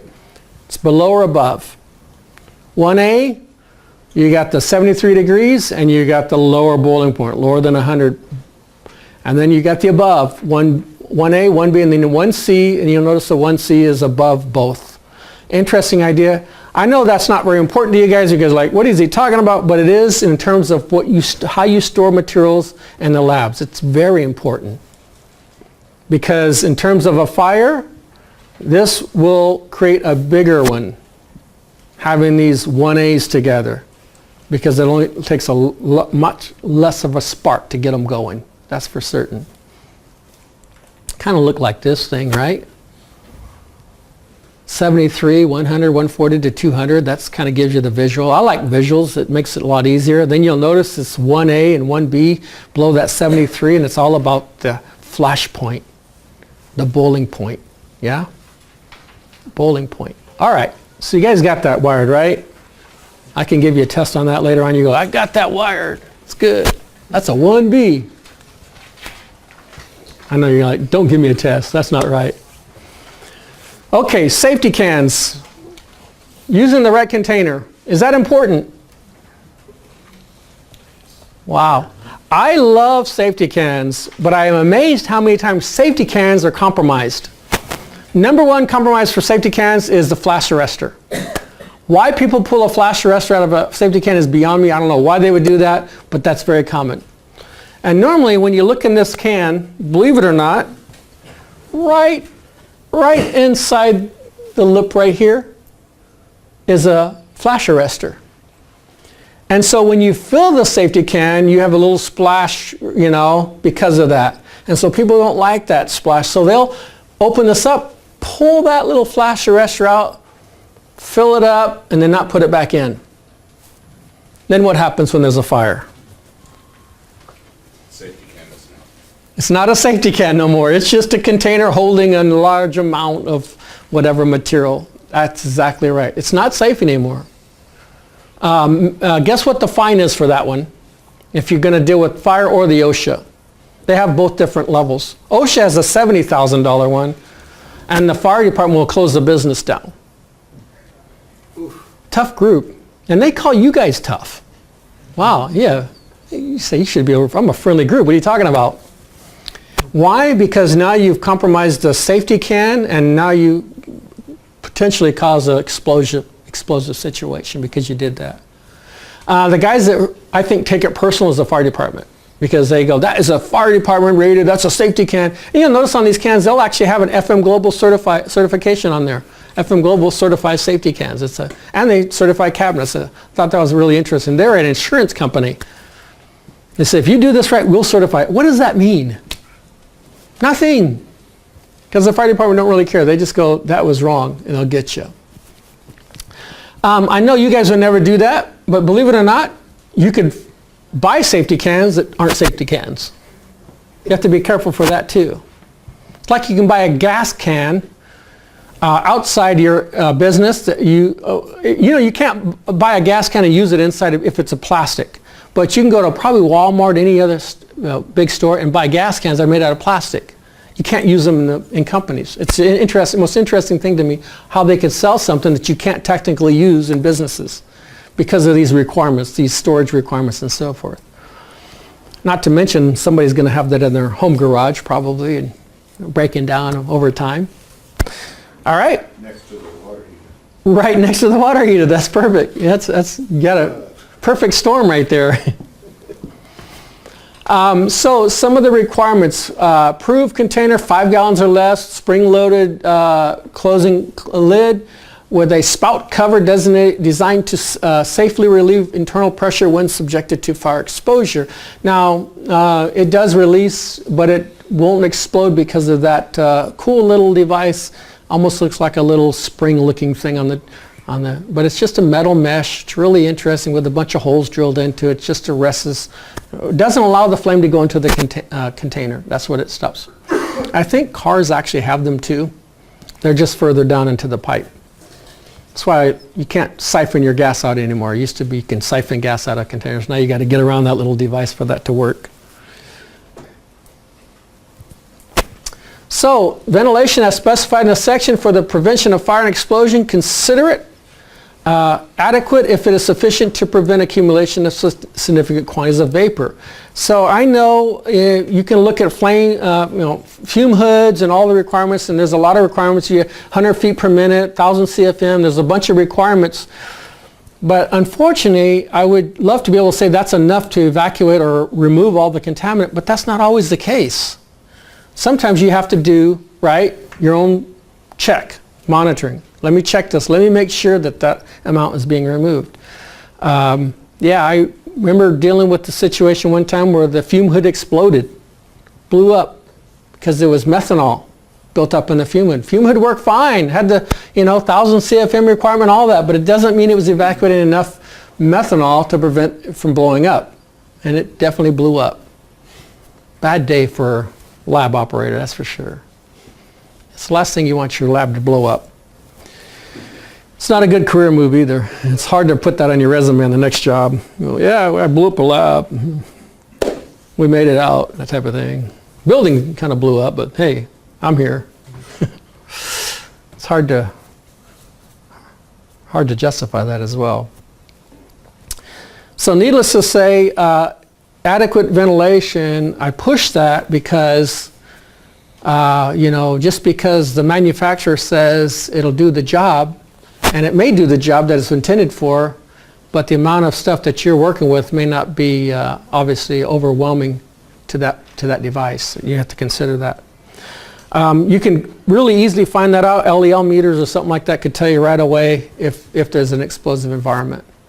Okay. I know you guys use all kind of fume hoods and different kinds of fume hoods and for corrosives and different materials. That's awesome. Recirculating fume hoods. You guys got some cool stuff here. Doesn't mean you can't blow the place up though. Wish that were true, right? So, when vapors of a flammable or combustible liquid are mixed with air in the proper proportions in the presence of a source of ignition, rapid combustion or explosion can occur. And this proper proportion is called the flammable range or explosive range. Your LEL meter actually will give you that range. It'll tell you what that range is, and it's usually 10% of the LEL. LEL is lower explosive limit, UL is upper explosive limit. And if it exceeds those limits, one, it's lower explosive limits, too lean. Upper explosive limit, it's too rich. It just looks at the two different levels. But in between those, it works really well in terms of blowing things up and burning things up. All right. So kind of gives you that little thing right there. Flammable limits includes concentration of flammable vapors or gases in air in which a flash will occur. A flame will travel if the mixture is ignited, right? And kind of shows you that low explosive limit, upper explosive limit. Make sense to you? I have another visual on this one, but I didn't want to inundate you guys with a bunch of visuals. And don't worry, I will give you another 5-minute break really soon. I told you I'll do that. No worries. I know. I know 45 minutes is about saturation. I get it. Totally get it. I've been teaching for over 20 years, and I've never found someone that could take more than 45 minutes of me. I get it, and I understand it. So don't worry. I'm going to cover a couple more slides, get into the tank storage and design, and then I'll give you a quick break, okay? So LEL, UEL, obviously that pressure is a big deal. The that explosive range is a big deal. And making sure that you're below it or above it is important. I always say go below because like this room is a great scenario. There's no fire in here because we don't have enough concentrations of anything to catch on fire. If you got a concentration of something because it's too rich, I'll give you a crazy example. Let's say a gallon of gasoline. If I took a match and threw it right in the liquid, it'd probably go out. But above that liquid, you'd probably have a nice area of burn because you have a good mixture. Right, so that would be a great environment. So I like to keep things below, keep it saturated so there's not enough to catch on fire. All right, tank storage, design and construction of tanks, installation of outside above ground tanks, spacing, venting, emergency relief venting, vent piping, drainage, dikes and walls, tank openings and other vents. Those are all required for that, right? And you may want to look like something like that. Supports, foundations, and anchors, source of ignition, testing, all that's required for that stuff. Yeah? Now, yeah. Some of the things you want to consider. Suitable for expected pressure and stresses. Is the piping correct? I know you can get piping and connections and fittings and all that stuff almost in any flavor you want. But are you buying the right one? A lot of the flex lines, I find it very common, people love to use flex lines. Problem with flex lines is it made for the material that you're working with, especially if it's corrosive. And oxygen, right, for example, is corrosive. And was it intended for that? The pressure. That's something you want to consider. Because now these days you can buy anything you want. It's just phenomenal. I'm amazed they sell flammable cabinets that you can't legally even use in San Diego, but you can buy them. I thought that was the most interesting things. How could you sell something that you can't use? Well, they don't really care if you can't use it. They'll sell it to you. I know I had to clean a whole business one day and let them know that none of these are okay. Boy, they were ticked off at me. Like I'm the one who bought them. Well, I didn't buy these. You guys did. They just don't work. You can't use them here. What? Boy, were they mad. Spent probably several $1,000s for those. So these fittings and pipes and all that stuff, definitely want to consider if they're the right ones. You'll notice non-applicable to oil, gas, well tubing, casing or piping connected directly, materials, joint supports, corrosion protection, valves, testing, all that need to be into play. You need to figure all those out, especially as you start transporting from a cylinder through regulators and through piping and so forth, and mixing those gases in some flavor. When you're taking multiple gases, mixing them together, coming up with your own concoction of gases, which is pretty common. So some of the requirements that we want to look at is storage of flammables, combustible liquids in drums or other containers, including flammables, not exceeding 60 gallons for individual capacity, right? And only approved containers. Metal containers meeting DOT hazardous materials regs are okay. Yeah, 60 gallons is an interesting number. They actually have some requirements for 30 gallons. Some of them are really interesting. Some of them will only give you a few gallons. It depends on the level of the rating of that material. So at worst case scenario, you're going to get only 60 gallons. That's as much as you're going to have. But the question is, I mean, you have a 55-gallon container. I mean, that's a lot of material. They do have flammable cabinets, believe it or not, for 55 gallons. But wow, getting it out of there is a whole tricky thing. You got to go, bonding and grounding and all these other things just to get that material from that location. You can light it on fire. That's one way to get it out of there. Take care of the entire problem one time. Right. Just walk away. Just walk away. Oh my. Love it. I threw glass breakage in here because glass breakage sometimes becomes a problem as well. And so just making sure that you put that in the proper location, because it is a container, but it has to go in the right container. You can't just throw glass in any container. It causes major problems. And then also handle with the right PPE and so forth. So some of the storage cabinets that you guys have out there, they are rated for different amounts. Again, that's 60 gallons, that's the class 1. You can go up to 120 gallons for the class 2s. And again, those are the different levels of combustibles and so forth. Labeled conspicuously, flammable, keep far away and so forth. Yeah, you guys have a lot of flammable cabinets, which is really good in your labs because you store things really well. Obviously, you can store things outside in use. There is a use allowance. You say, hey, if it's in use, it's amazing what you could have outside as in use. But technically, storing all flammables should be stored, no longer used when you leave at the end of the day, right, in a flammable cabinet. Shouldn't be left on the shelves or anything like that, because something happens at night, fire occurs, you end up burning down the building because your materials are left out on the counter or the shelf. Some of the things to look for on the labels for containers, it's a big deal. I had to go with our global harmonization system to show you some of this stuff, because global harmonization really kicked it up for us. Product information, right? We want the supplier information. We want the signal words. Global harmonization does not include caution. It just uses danger and warning. It doesn't use caution. So if you see caution, it's probably the HMIS or the NFPA warning, but they still use them both. Just global harmonization with those pictograms, you won't normally find caution. They use warning and danger. Okay. Signal words, warning and danger, tells you there is a problem. Danger is the highest rating. Warning is the lower rating, but it doesn't mean it's not bad. It just means it's not the worst. Pictograms, those are the two new pictograms, believe it or not. Now, when I say new pictograms, all pictograms are technically new, but you'll notice these two. Actually, I'm sorry, that's not true. The one on your left there is new. It shows systemic health, extreme health. The other new one is an exclamation mark. In this case, because of this material, they actually give you the flammable warning. Okay, highly flammable liquid and vapor.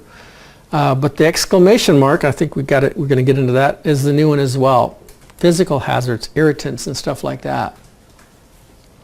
Precautionary statements, again, chemical label has these now. Supplemental information. Where was the exclamation? It's not there. It's not on this one. Cleaning it out. That Oop. was a new pictogram. Yeah, danger and warning is the only two. For some reason, the other one didn't do that. I don't know why it didn't do that, but that's okay.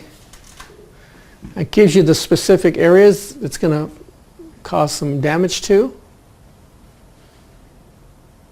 Okay. Some of the precautionary statements in addition to the other ones. Okay. I wanted to show you that one. So the new ones that you guys have, this one and these two. These are the, in terms of new, that's all the other ones you've actually seen as a symbol. They're under the DOT guidelines. They just didn't have the little red border and so forth. But they all have been around. The corrosive's been around, the cylinder's been around, will damage the environment's been around. Obviously, skull and crossbones poisonous has been around. This is changing from poisons to toxics. The French really are pushing back on this because poison is fish, and so they don't want to call their fish poisonous. So they're saying we're going to go with toxics. Toxics is synonymous to poisons, don't get me wrong, but you'll find that there's going to be some changes on some of the inhalation hazards with that. It's going to change. So that's going to be strictly toxics now. Again, fires, explosions, and oxidizers, those are all the same. The two different ones are ones right here. Both cancer-causing agents and so forth, systemic, serious health issues, and they give you a bunch of codes for that. And this is more of the physical hazards. Why they did an exclamation, I don't know why, but it's more the physical hazards. It talks about irritants and stuff like that.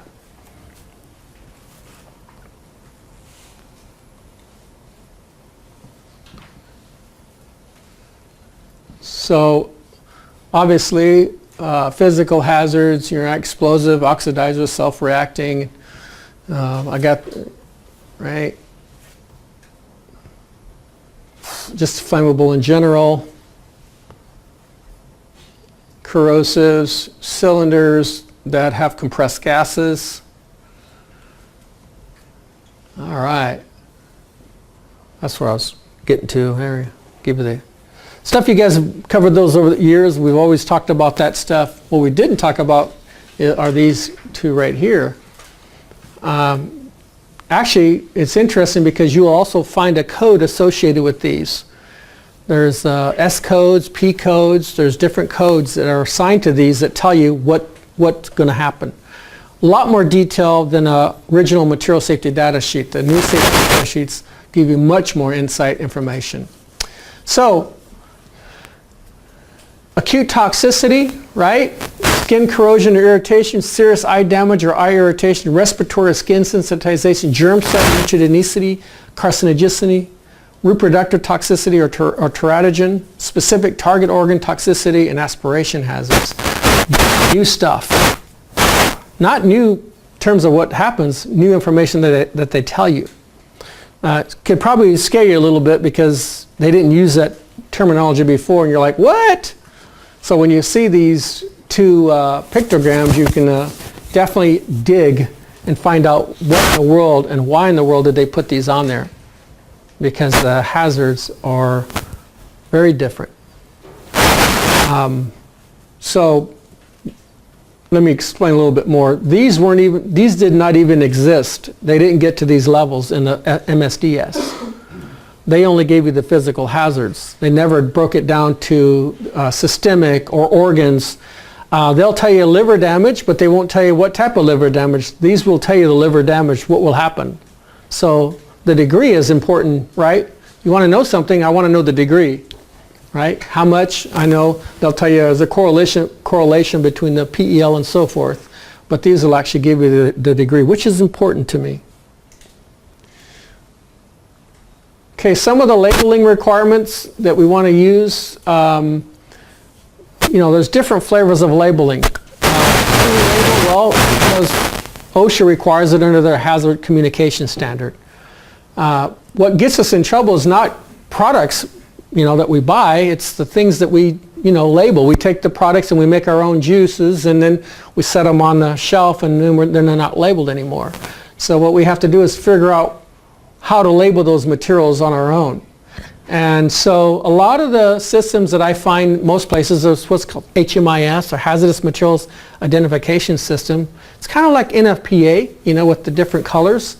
They do use the same color scheme, obviously the blue for health, red for flammability, yellow for, and NFPA is as reactivity, and here the yellow is actually the physical hazard. And the white, believe it or not, is the numbers or whatever code system that you use to place in there that says, what do you got to do to protect yourself? And it's up to you to determine the severity.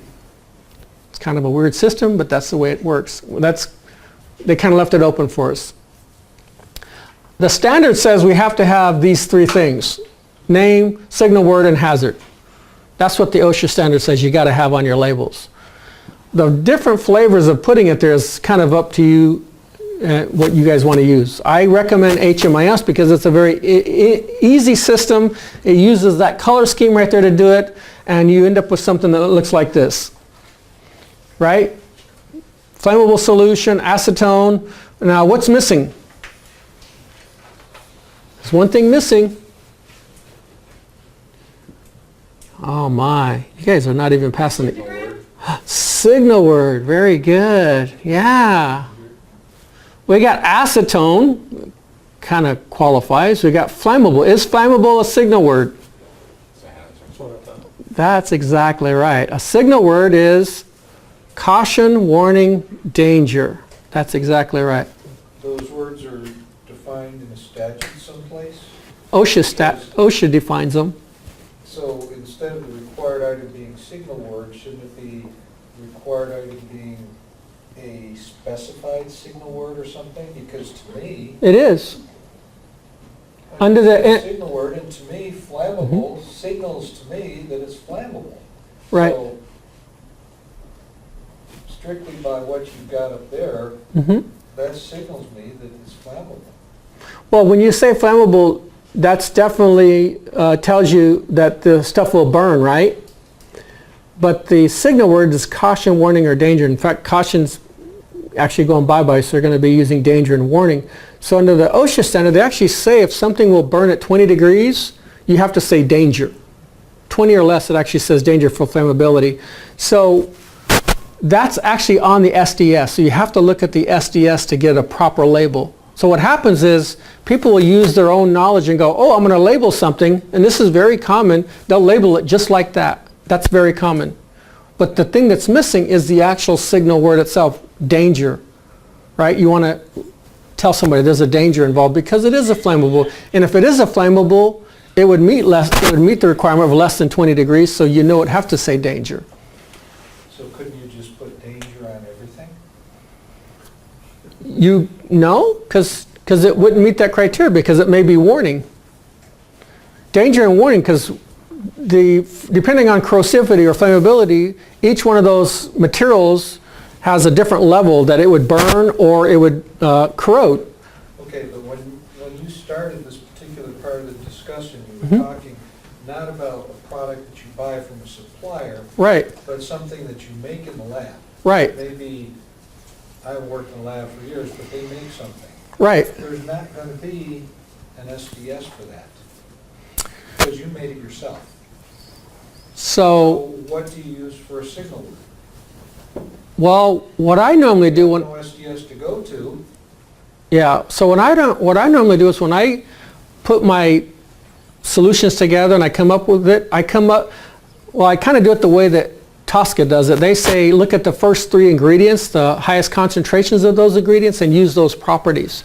So what I would do is, in this case, the flammable acetone. Acetone is probably the primary ingredient in this solution, right? Maybe it's 60%. That's what I would use. I would use danger based on acetone. Because you're right, there could be multiple constituents, tons of compositions in there. So I used the main first 3 or 4 to come up with that data. You would say it was And I do it by volume. You would say it was a danger signal because it's flammable. Well, I know based on flammability, because flammability means it'll burn at less than 100 degrees, and danger qualifies at 20 degrees or less. So I know it would have to be danger based on acetone.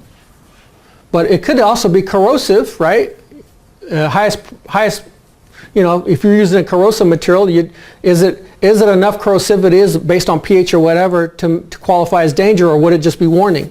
So you'd have to, the SDS now would tell you that. So you have to look at the SDS of that primary ingredient that you're looking at to get that information. And it makes a little bit of sense, because what happens is sometimes we use, I call it tribal knowledge, right? You're making something up and you go, based on my tribal knowledge, this is how I should label it.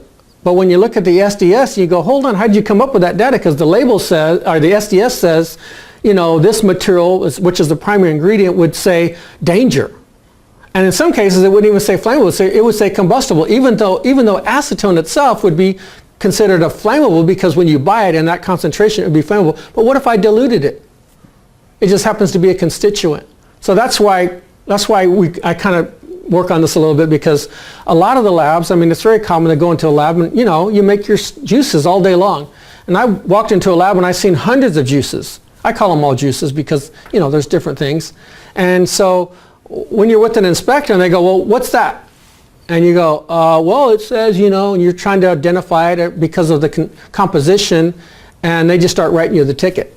Well, it doesn't say the 3 required warrant things that you have on a label. And they go, okay, well, so I mean, I don't focus on making the whole everything, but I do focus on the fact the name, signal word, and hazard, what the primary hazards are.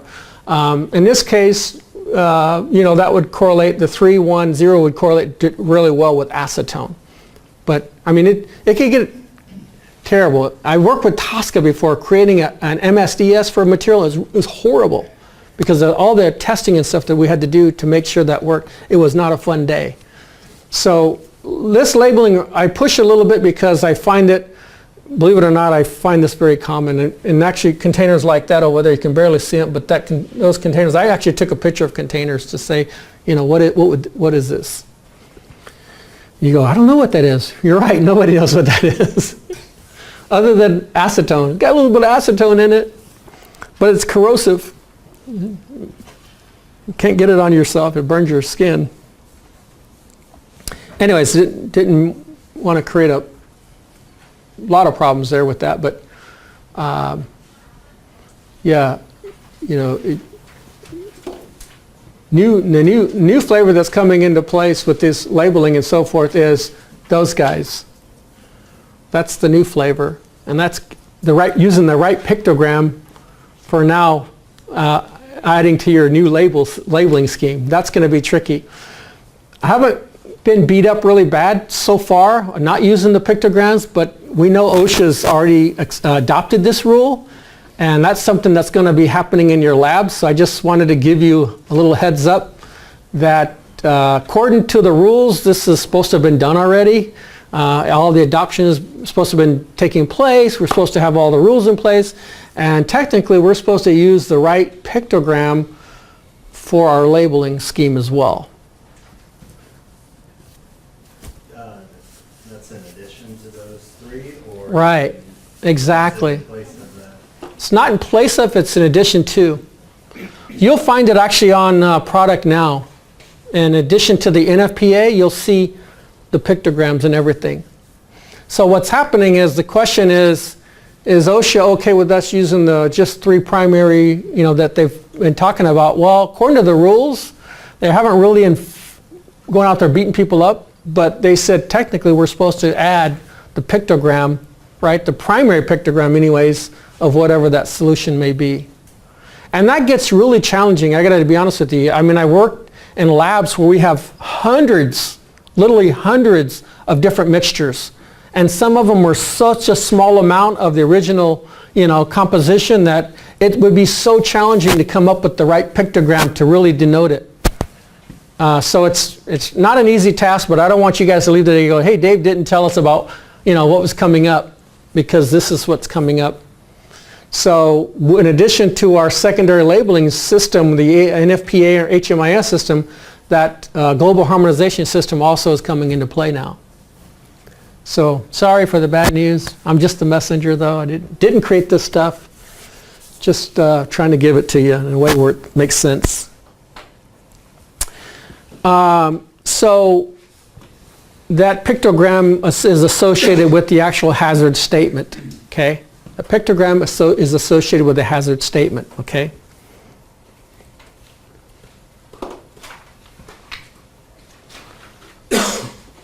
I'm sorry. The reason that popped up last is because that is not required yet. The fish, the environmental damage, it's not technically required yet. Some countries it is required, but not in the U.S. They haven't adopted that yet. So it's late to the requirements. All right. You guys okay with that? Well, that was a lot to chew on at one time.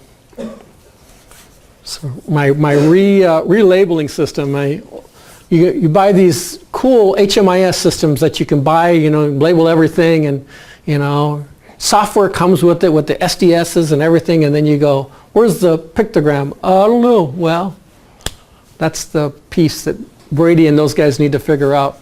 Most of them are up to speed.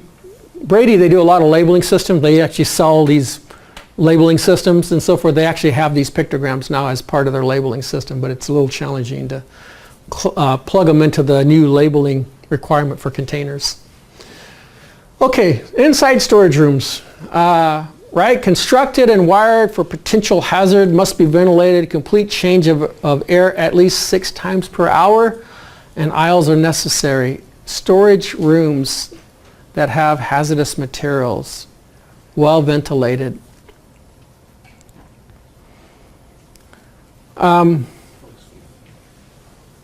Yeah, sorry, it's you guys, that's your area. I figure I have to take pictures of your site, make it all. Sorry, but I was trying to bring a point here, and that is, so egress, clear means of egress. Do you feel that's a clear means of egress? Depends where you're standing. Very well done. Yeah, that's what I was thinking the same thing. Depends on where you're standing. If I'm standing close to the door, I'm good. Well, once I walk 5 feet away from the door, it may not be a clear means of egress. So if you were to look at the clear means of egress requirements, you're talking at the lowest side, minimum you required is at least 21 inches. Depending on the occupancy and how many people, you actually would get as much as two doors, which is a little over 4 feet. So it's interesting. You can get down to 21 inches all the way to, a little bit over 4 feet, almost about 5 feet. It's kind of a weird thing, but it's the size of 2 doors that you can push out and go out to. So what I would say, just to save you a lot of time and energy, do you have a minimum of 21 inches? Right? If you said, hey, in my lab to have a minimum of 21 inch, you're going to probably be okay. We go with 24. 24 inches? 24, yeah, everything's 24 at least. Which you're covered yourself. Yeah. Now, in occupancies where there are 50 or more people, you'd have to have go up to 36 and stuff like that. Mm-hmm. But I didn't see any 50. In the aisles and the yeah, stuff. Yeah. I didn't see 50 occupancies or more in any one of the rooms. So I'm like, minimum 21. 24 is even better. You got a little bit of cush, little expansion room. You want to hire some folks in. Yeah, so that is your location. I took a picture of that. So the other question here is egress.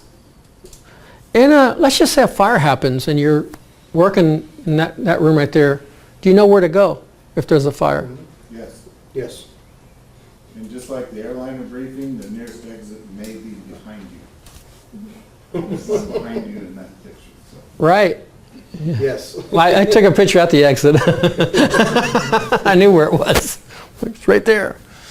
What you may want to consider too is, here there's your emergency response button in there as well. You can hit that thing and get some help coming as well. Would you call 911 if there was a fire? Yes. Is it 911 or is there a number that you have to hit to get outside? Star 9. 911. Yeah, just want to clarify this stuff. Yeah. My favorite was when the person called from their cell phone. Guess what that does? I withdraw. CHP. Yeah, you don't get the fire. You don't get the fire department. You get the cop. I'm here. Well, wrong group. Yeah. So also they don't naturally come to your location. You could get them to go anywhere, because if you don't give them the entire information of your address, guess what they're going to do to you? But you're home. That's exactly right. They're going to go to the address that's associated to your number, track you down. It's not going to work. I firmly recommend that you use an in-house phone for emergencies, because they're going to come to this address no matter what, even if they come to another location. I hate the businesses that have a centralized communication system that are in India. Makes it a bad day. You're showing Delhi, New Delhi? No. So it becomes a real problem. So you have to tell them, hey, or have what you guys got. You got your emergency hit that you can actually have them come right directly to you. So that works out really well. But that is a problem, believe it or not. Our phones are now voice over internet protocol. I don't know where that's located. Yeah, it should have this address assigned to it. Should have. That's what I have. Most of the time it has still this address, but there's some corporations that have done their corporate communication system from all different parts of the world. So you have to figure that out.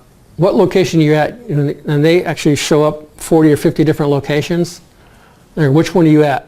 They'll actually ask you that. I don't know. There's a fire right here. I don't know what to say. Just give me your address. It's San Diego. Okay, got it. You're the only place in San Diego. That's the downside of it. But now, which one? I worked at a company where we had like 7 or 8 different locations in San Diego alone. You're freaking out on the phone. It gets really crazy. Yeah. So call via the some phone on the property, and they can track it down that way. So fire control, extinguishers available, right? ABC, you guys got ABCs. That's really cool. ABCs, there's A's, there's B's, there's C's, and there's D's. You guys don't have any metal fires that I'm aware of, so I think you're okay in that area. ABCs are great. You can use them for every situation. You don't have to worry about which one to grab. The only question is, do you know how to use them? Yes. Pass, right? Everybody knows pass. Pull, aim, squeeze, and sweep, right? I took that picture with the button right above it, your emergency button. You pull your fire extinguisher and hit the button. Oh, maybe it's just me. I was just trying to be, giving you a novel approach to emergency response. Got a fire. I'm going to pull that extinguisher, which is right there. You see the button above that? That's for your emergency response. That it gets the county, right? Goes right to the county? Mm-hmm. Yeah. Yeah, I mean, you got flammables and fires and stuff like that. You may want to do it one step. So extinguishers available, open flames and smoking not permitted in flammable or combustible liquid storage areas. Water reactive materials are not to be stored in the same room. That's because they cause fires and stuff like that, right? Trying to control those fires. Evaporation is a big deal. All right, got gases and so forth, vapors, liquids and so forth that are creating vapors. Prepare to dispose of spills quickly and safely, because the longer it sits there, the more it's going to be evaporating and the more exposure you're going to have. In fact, physical hazards of flammability and health correlate, right? There's a direct correlation between how much of an exposure I can be at and in a flammable atmosphere, because you're allowing that stuff to vaporize off and create that atmosphere. Prevent the ignition of flammable vapors. How do you prevent ignition of flammable vapors? What do you think? If I spill something on the floor, how would I prevent vapors from being created? What do you guys think? Clean it up. Clean it up, which is pretty cool. You just clean it up. How would you clean it up? Depends what it is. It's really interesting to me. You could literally drop liquid on the floor, throw a pad, a just absorbent pad over it, and it does two things. It cleans it up, but it also prevents those vapors from getting into the air. It puts a little cushion between those two. Once it gets saturated and starts evaporating from that, right? Then you got a problem. But it gives you a quick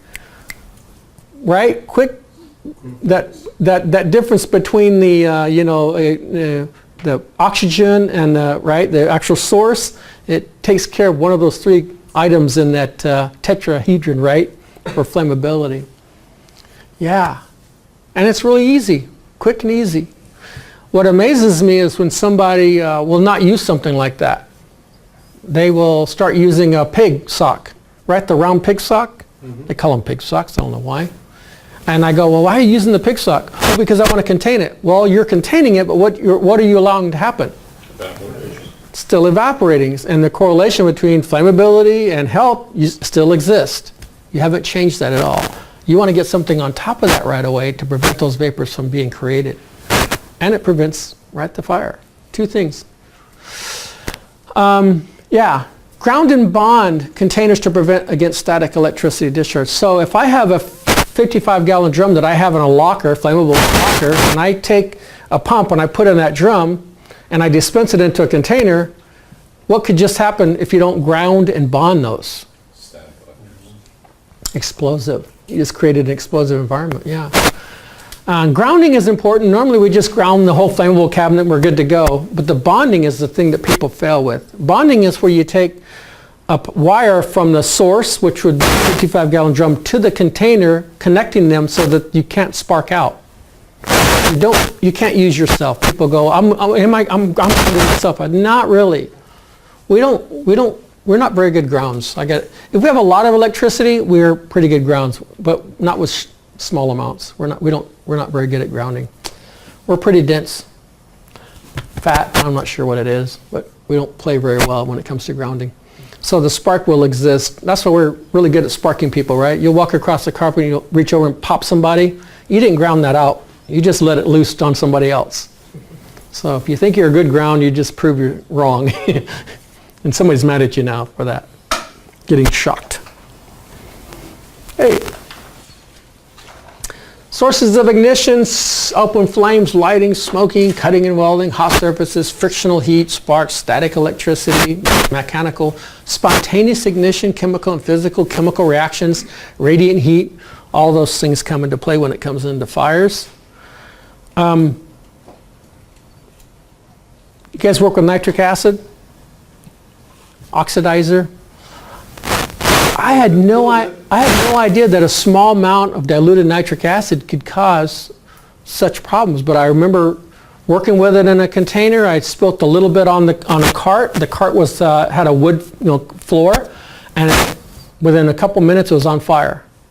So literally the reaction of it hitting the material, which is the carbon-based material, and the oxidizer, which kept it going, created a nice fire. Nice fire. And you'd have never thought that would have happened. You're like, come on, it's diluted. It's like 1% nitric acid in this whole solution by volume. That couldn't happen. I go, well, it did. So be aware that sometimes when you're working with inorganics, you think no big deal with inorganics, but that happens to be one that doesn't play very fair when it comes into contact with carbon-based materials and so forth. All right? Easy stuff. This whole area is called process safety management. It's covered for when you're working with acutely hazardous materials. You guys actually don't qualify for acutely hazardous materials, but I wanted to use some of the concepts in it just to give you, and I'm going to be very brief. I won't spend a lot of time on that. So the idea behind process safety, though, is coming up with the risk and understanding the risk and putting something together to prevent those risks, which is what you want to do. Preventing or minimizing. And what goes along with this process is massive. There's modeling, on-site, off-site consequence analysis. There's a bunch of stuff that comes into play. We don't use all that. But what you don't want to do is you don't want that to be the APCD someday. That's what you don't want. It's hard to come to work when you don't have a work to come to. I mean, there's a lot of security with doing the right thing because you get to come to a job. But if it's gone, You notice when buildings burn down, they rethink the whole business. Like, do we really need all these people? Maybe we should move to Escondido or weird things like that. I shouldn't say that, right? Yeah. Okay. So some of the things that are involved in these releases and so forth: toxic, reactive, flammable, explosive chemicals, toxic fires, all these cool things that come into play with these. Yeah. So what they look at is these threshold quantities. And believe it or not, in 49 CFR, they actually have these threshold quantities. You guys have the materials, you just don't meet the threshold quantities. You guys have a lot of cool materials here, actually. I didn't want to take all the pictures, but I'm like, oh, that's good. That's toxic, that's corrosive. That's super radical reactive, You guys work with some good stuff. And needless to say, it talks about very specific to flammable liquid or gases, and you guys have a bunch of that stuff. This one actually requires a written plan. You guys have what's called a contingency plan, or what the county uses as a hazardous materials business plan. We're going to cover a little bit of that before we're done today. We're just not going to get into all the process hazard analysis and so forth that's required under this one, but you guys do have that plan, okay? And part of this class is to talk about that plan. Part of this class is to talk about how to clean up spills as well.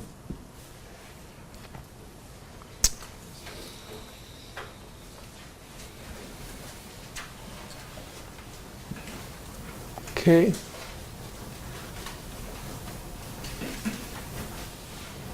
Okay, so I'm not going to read the entire thing to you guys. You're welcome to that because you didn't qualify. You have the stuff, you just don't meet the threshold, so you don't have to do a lot of that stuff. But I want to talk a little bit about the contractors, right? You guys don't have a lot of contractors, but you do have contractors that you both work with outside and inside. OSHA holds the primary contractor, right, and the subsidiary contractors together, hold them in the same regard. In fact, the fine goes to you both. So at one point, contractors that come into your site and they're on their own. They're like, hey, if they get hit with OSHA or whatever, it's on their own. Not true anymore. Now they hold both the business, the contractor, and all the subcontractors responsible. So it's almost like you got to know your contractors, you got to know what they're doing, and you got to know what they can't do. It's kind of a drag, but it's part of the program.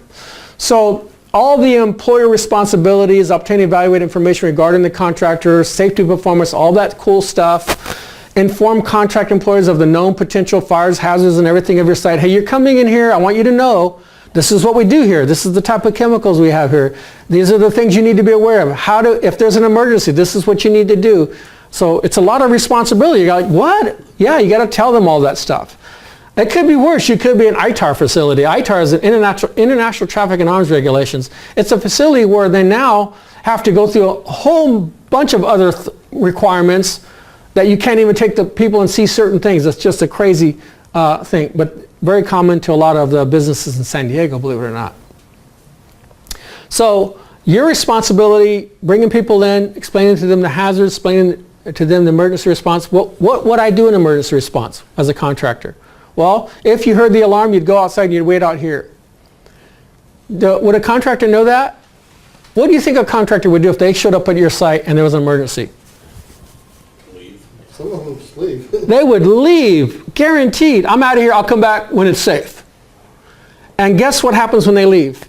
You don't know they left. That's exactly right. But they don't normally tell you, hey, I'm out of here. No, they go, I'm out of here. They sneak out and they go, hey, I call you later, and I go, hey, there was a problem there, so I went ahead and left, and by then the fire departments looked through the entire building, they checked everything, they looking for this person, compromised their life in the process and so forth because this person didn't know what to do in an emergency. We tell contractors, wait outside an evacuation area with everybody else until we tell you it's okay. Do not leave the site. If you're going to leave the site for some reason, you need to tell someone so we can write it down, so we're not going to be sending a fire department or crew in there to look for someone that's not going to be there. Right? Does that make sense? Oh yeah. Some of the other things that you want to consider when a contractor comes on site is pre-startup safety review, which is we talked about in any mechanical integrity, hot work permit. So when I say hot work permit, what that means is if a contractor comes on site and they're going to do any kind of welding, any type of soldering, I'm going to run pipe or whatever, hot work permit means that you know what they're going to do. And you go back and check their work later on when they leave. They'll leave, and guess what? They can leave embers that are just raring to go. In fact, a lot of businesses that have been absolutely destroyed by fire is because of this right here. contractors coming on site, doing their work, leaving, and 3 hours later an ember kept going and it burnt the building down that night. So what contractors, you come on site, you come back, check them out 3 hours later and go, hey, I'm looking at their site, everything looks fine, no, not a problem. But that's a big deal. And they leave their acetylene tank. Straight up, right side up, yeah, the right way. Absolutely, all that. You're watching all that. It's a big deal. I know people don't think it's a big deal, but that's how you lose the entire building, because it is a big deal. Incident investigation, how would that happen if it involves a contractor? Any type of emergency response, any kind of compliance audits that you may be going through with them, and then any trade secrets that you guys may have that go out. We can't let you see this type of stuff. Does that make sense? It's too easy.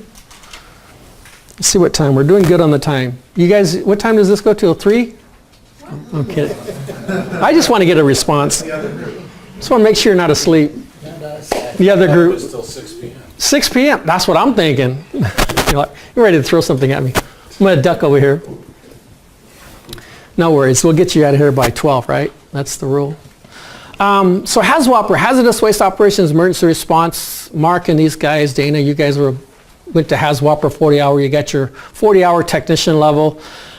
This takes it up a little bit, right? Because now you're dealing with emergency response, but you're also dealing with the various levels. And level A emergency response means I'm fully encapsulated. That's a level A suit right there. That means that their skin is fully protected and they have a self-contained breathing apparatus inside that suit with them. Pretty crazy right there. So you guys have people on your site that actually have gone through the 40-hour, and they go through their every year 8-hour refresher to make sure they maintain that. Is that important to understand? Well, yeah, because when certain things spill, you don't need to go in there and jeopardize your life to clean these spills up when you have people that can actually do that. And at level A, you guys don't respond to level A's here. You got outside contact. You got the county that can come in and clean it up for you, right? I think that was the rule. Anything above level C, right? You call in outside. So level C. What level C means is this. If there's a spill that would be so acutely hazardous, right, that would require supplied air, that means that's a level B or a level A. That means you would not respond to it. You'd have to call an outside group in to come and take care of that for you. If you could respond, which would be an incidental spill or something like that, no worries, right? You could maybe put a respirator on and you're good to go. Then that would be a level C or level D, and you could respond to that. We'll talk a little bit about that. Okay, that makes sense? You guys do have those folks here. So HAZWOPER, Hazardous Waste Operations and Emergency Response. Believe it or not, HAZWOPER, hazardous waste. Let's talk about hazardous waste.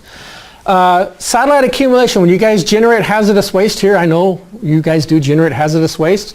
First of all, you can't generate more than 55 gallons of a hazardous waste. And that means a 55 gallon of the same characteristic of waste. If it's a corrosive waste, 55 gallons. If it's a flammable waste, 55 gallons. If it's a toxic waste, 55 gallons. No more than that at any one satellite location. Acutely hazardous waste is limited to 1 quart of acutely hazardous waste at a satellite.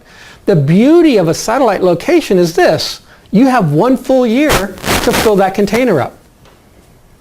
That's the nice thing. You don't have to send it out every 90 days. That's the great thing about having satellite. So you don't have to dump it all the time. You can literally accumulate in that location and you're good to go for an entire year. Now, unfortunately, you only have 1 year. So I don't recommend you go in there 365th day and go, we got to get it out of here. I would recommend maybe 9 months and go, it's not full yet, but let's look at getting rid of it so you have some time. And then your stuff that you want to store on site, you go to your 90-day storage area, which you can accumulate hazardous waste for 90 days. Full drums. Once a container becomes full, you no longer can have it on site. It needs to either go in your 90-day or it needs to go off site. You only have 3 days of time to get that done. So acutely hazardous, limited to 1 quart, must be dated when waste is first added. When the first time you put waste in that drum, that's when your date starts. That's when your satellite accumulation date starts. Don't put the date on the label before you put the stuff, because your time is already running out and you haven't even got anything in the drum yet. Like, why'd you do that? Well, I just put the drum in place, so I figured I'd date it. Okay. So small quantity generators limit to 100, instead of you guys are what's called small quantity generator. Instead of a 90-day new accumulation time, you actually have 180 days because you actually generate less than 1,000 pounds a month consistently of hazardous waste here. So that's kind of a nice feature. You have up to 180 days on site. Instead of 90 days, you have 180 days. Now, you still only have 365 days for satellite, but for storage, hazardous waste storage, you have an additional 90 days, which is kind of cool. That means you can get more collected than just 1 or 2 drums because it's going to be very costly to do that. Needless to say, when they go into the 180-day storage area, it needs to have the right label on there. It's no longer your satellite accumulation. It's now your 180-day accumulation. Those dates need to be changed. Okay, satellite and 180. You still don't have more than a year. So you would hate to, right, have a label that says, okay, I got 12 months showing here and I got 4 months showing here. That would be a bad day. That would be an exceedance and you'd get a violation for that. Also, hazardous waste areas should be authorized access someone who understands how to work with hazardous waste, what's going on in it, and so forth. And needless to say, common hazardous waste label. This label is actually one that's used for transportation, believe it or not. And again, it could be used for satellite, but this one's used for transportation because you have your manifest information on it. This one would normally be found in your 180-day area. Your satellite would actually give you could use the same label as long as you depicted the satellite. So it says accumulation start date. That would be satellite accumulation start date. You could depict that as that. Or if you decided, hey, I want to use one date for everything, that you could do that as well. Because your satellite and your 180 day, as long as it's under the 365-day period, you're going to be good as well. Somehow you're going to have to make that notation somewhere, though. All right, easy stuff, right? You guys are like, I'm so tired. I can't believe we spent 4 hours in this class. 4 hours is a long time to be talking to me. I got to tell you that. My wife doesn't even talk to me for 4 hours. You guys are really getting a good deal here. So this is your plan. This is for you guys. I just took a picture of your plan. I just took snapshots of your plan. And so Department of Environmental Health requires companies that have certain quantities of hazardous materials to create a, believe it or not, emergency response plan, or what's called a contingency plan, or hazardous materials business plan. There's always different names for this thing. But this is your plan. That's your EPID number. That's your California Environmental Reporting actual number that, well, it's kind of weird. DEH adopted the CUPA requirements for California Environmental Reporting, so everything now goes, and no paper, all goes right to this reporting system, and they upload it into this document, which is kind of governed by the DTSC. But needless to say, the CUPA, the Certified Unified Program for your guys, is actually the County of San Diego. I know it's weird because you also work for the County of San Diego, but it's like another side of the business. They're DEH. So those guys will come in every year and inspect this business, okay? Just to let you know. They'll come in, they'll verify all this information. This needs to be certified every year. So I don't know, Mark, you do it, or David, or Dana, whoever does it, but somebody certifies this every year to be in compliance. So why you do a lot of this training is because of this as well. Okay, that's kind of the starting of that. You get some other things. These are all the numbers that you guys would use to call for emergency alarms and all that stuff. You'll notice how you contact for emergency. You'll notice verbal warnings, public address, alarm system. Those are your primary ways of saying, hey, there's an emergency going on here. That's how we communicate that. And I'm not opposed to yelling. If I'm running to the building yelling, get out because there's an emergency, I will use that as a means of communication because it works really well. When you scream at people, get out of the building, they listen. I got to be honest with you, alarms sometimes, you hear them so much that they don't mean nothing. I can guarantee you, if you hear a car alarm right now, you wouldn't even bother unless it's your car. You go, oh yeah, I hear that all the time, right? People steal cars now and they don't have to worry about it. Turn the alarm on, who cares? Right? Because we hear it so much. So alarms, unfortunately, but if you hear somebody screaming out in the parking lot, you run out, oh, how can I help you, right? Somebody screaming through your business going, get out! I bet you're going to listen to that. So verbal Verbal is one of the ways we can use to tell people to get out. That's absolutely okay. Alarm as well. Yeah, you can, if there's a fire, you're going to probably hear the alarm. If there's a spill, are you going to hear an alarm? If it's big enough. Because you're going to hit the button, 'Cause I'm right? hitting the button, right. Exactly, but that's only if it's big enough. Right. If there's an earthquake, are you going to hear an alarm? Probably not. Probably not. That's exactly right. So reason I say verbal, it's very important to understand verbal because people are going to be yelling. I remember last year, or actually, no, I'm sorry, 2 or 3 years ago, there was a tornado heading right to us because I worked at a site that was right down here. And people were asking the most stupidest questions I've ever heard in tornadoes. One was, should I go outside in the evacuation area? I go, it's a tornado. It's a lot of wind going to be picking you up and taking you somewhere. That told me, right, that obviously they didn't understand this. I've lived in San Diego my whole life. I've never heard of this. It doesn't happen here. And wow, I go, we literally had to have training on how to respond in tornadoes, which is weird to me, but I'm like, okay. I lived in Oklahoma. That was Oklahoma 101. First thing you learn is how to run and how to get out of the way of a tornado. Schools are under the ground there. They're all, I mean, you go to school, it's underneath the ground, you're going, there's no light or anything. It's amazing. Here, you have no idea. Problem with San Diego, we have earthquake warnings. What's that? It's 5 seconds during the earthquake. There's nothing that tells you there's an earthquake going to happen. Unless you guys got some inside information that I don't got. Nobody calls me and says, we're going to have an earthquake in 10 minutes. No, it just kind of happens. And now what's the protocol for that, for an earthquake? What do? Just stand there? Stop, drop, and roll. That's if you're on fire. You're killing me. Stop, drop, and roll underneath the desk. Take cover. That's exactly right. Earthquakes, you only have a couple of seconds to do something. What's those seconds? What should you do in a couple seconds? Get under the most stable thing that you can get under, because the things that usually get people in earthquakes is the things that fall from the roof. Or actually in some cases fall from the walls. This could fall from the wall.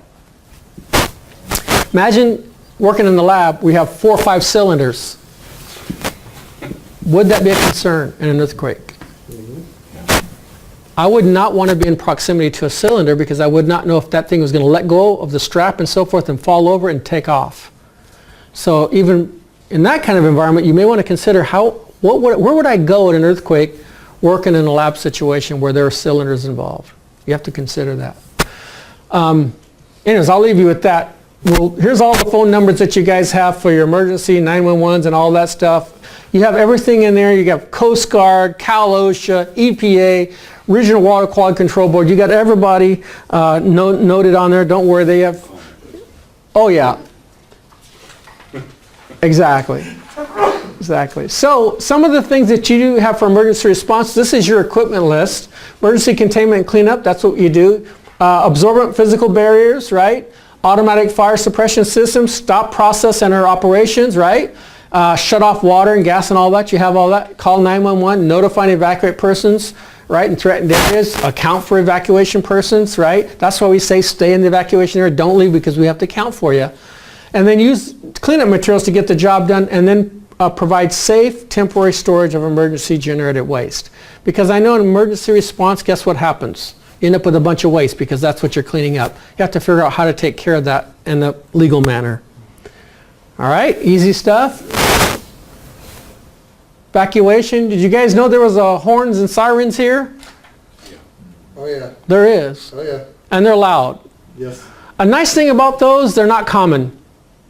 When you hear one of those, you're either at a football game or you're at a serious emergency situation. It's not one of those things where you go, where in the world is that? They're really loud. Little foghorn thing. Screams. Kills you. It's about 120 decibels at minimum. If next to your ear, you're done. How about evacuation routes? Which way to get out? What you need to know to get out of a building. That's super important.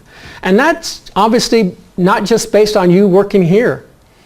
The tricky thing is, what if you're at another facility and you're working on the roof because that happens. Sometimes you're on the roof taking samples and so forth. How do you get out of that, off that building? Please don't tell me you're going to jump.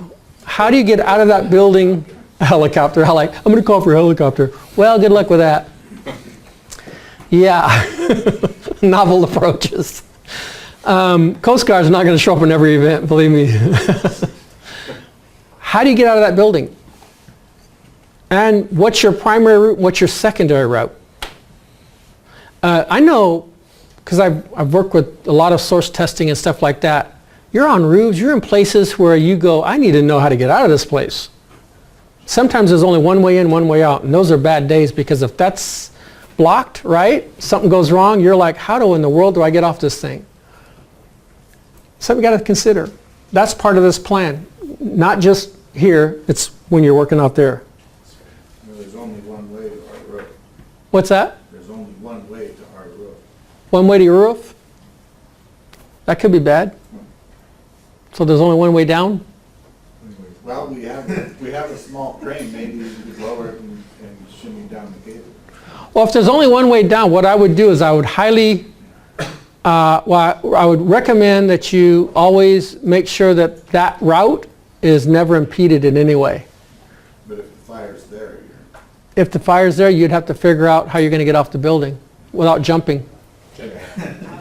If the fire comes at you, I got to tell you folks, you will jump off the building and take your chances. It's happened over and over and over again.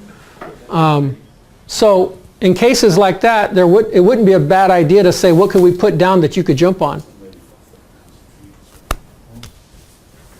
Your roof is what? Is this a 3-story maybe? It's really only 2, but I think it's a little higher than Yeah. So Grass in front, so it's not good. you jump on the grass? Yeah. You only break your legs that way. The rest of you survived. Burned to death. Right. You, wow.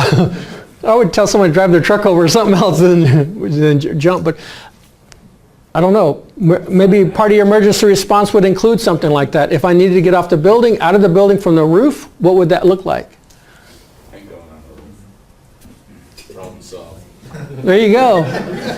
I like that even better. I'm just not going to go up there. So again, emergency equipment, these are all your chemical equipment, your suits, your glasses, all your eye wash stations, your first aid kits and all that stuff that's involved at your site here. Ventilation hoods, broom shovels, all the control equipment that you have in place. Again, you guys have all this stuff here. That's actually tells you where it's located and all that stuff. So it's actually, believe it or not, it actually is here.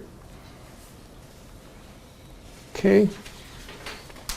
The employee training, this includes that. Believe it or not, we're talking about that. Talking about emergencies, what you're going to do. Who's your safety coordinator? Is that Dave? You got like 6 Daves here. That's Chino. China? David Sheena, Sheena? yeah. I call him Shina. He's never yelled at me for it, so I figured I was okay. Would have been nice to know that like 10 years ago. Right? Call him. He'll be here this afternoon. Yeah, I know. He told me this morning, but I called him Dave Shina this morning too. He didn't say anything to me. Sheena. I'm sure he's heard Sheena plenty of times. Yeah. Just not for that long of duration, right? Okay, cool. Your business plan, your training, your chemical storage, your very specific carcinogen storage. You need to know that. Okay. Emergency response.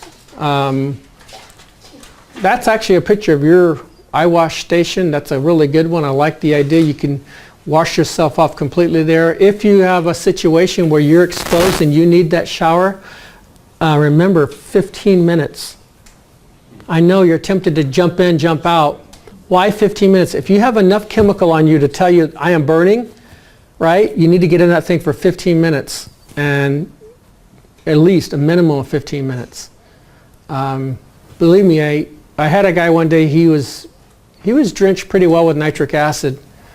And we saved his life, but we got him in the shower for a long period of time, more than 15 minutes, and we just kept him in there, until we were basically ready to transport him to the hospital. Every minute counts.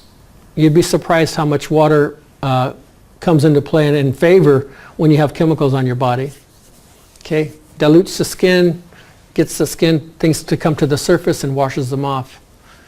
All right, so Should just strip down.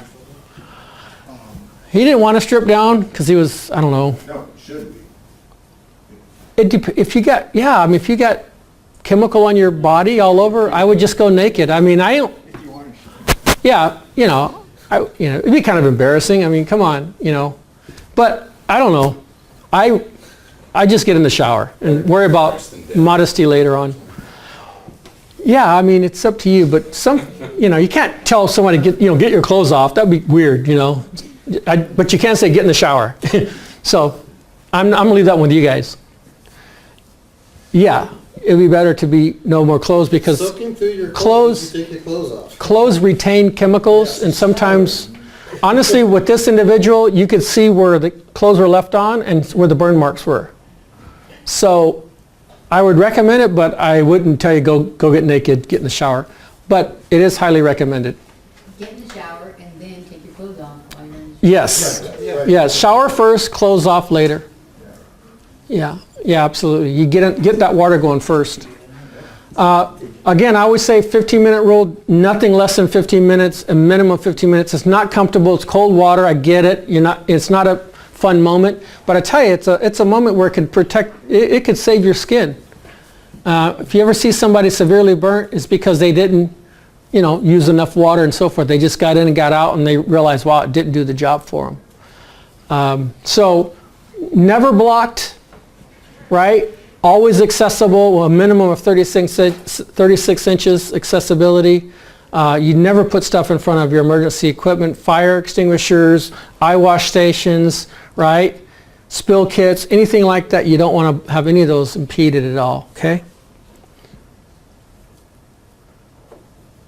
So I wanted to go through, Dave Sheena asked me to talk a little bit about just spills. And so what I want to do is I wanted to cover quick spill response.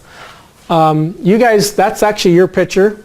So you have three things going on here, which is really cool, and I highlighted that, which is this button. You got your spill control stuff for incidental spills. Incidental spills means I have full control. I can take care of this. Nothing going to go out of whack. I'm fully in control, that kind of thing. If that's not the case, you can't take care of that spill with this stuff here, this equipment, you go to that. You get some outside help. Now it's a matter of getting people out, making sure everybody's safe and all that. If it's a fire, you grab your fire extinguisher and you're good to go as well. If there's a fire and you go, hold on, I'm going to need some help because this is a pretty big fire. I'm going to grab the fire extinguisher. It may not do the job because it's pretty big. I would also hit the emergency. Fire extinguisher, hit the emergency. I need some help on this one, right? Don't consider, call somebody and figure it out. You got a couple of seconds to get this thing done and done right. I think sometimes what people do is they spend too much time debating in their mind. Okay, so think about this. I hit the button and I was wrong. What's the big deal? We get charged with a roll, but The APCD does. yes. But it was good because what if it did get out of control? Right? And now again, you guys go through your, what's the button and what's not the button and when to hit it and all that. But if you're there going, I don't know what to do, and you're freaking out and you think, maybe I should, maybe I shouldn't, if you're going to err on the side of caution and go ahead and do it. Because if you're debating in your mind that much, it's probably a good idea to do it because it's probably going to get out of control real quick anyways.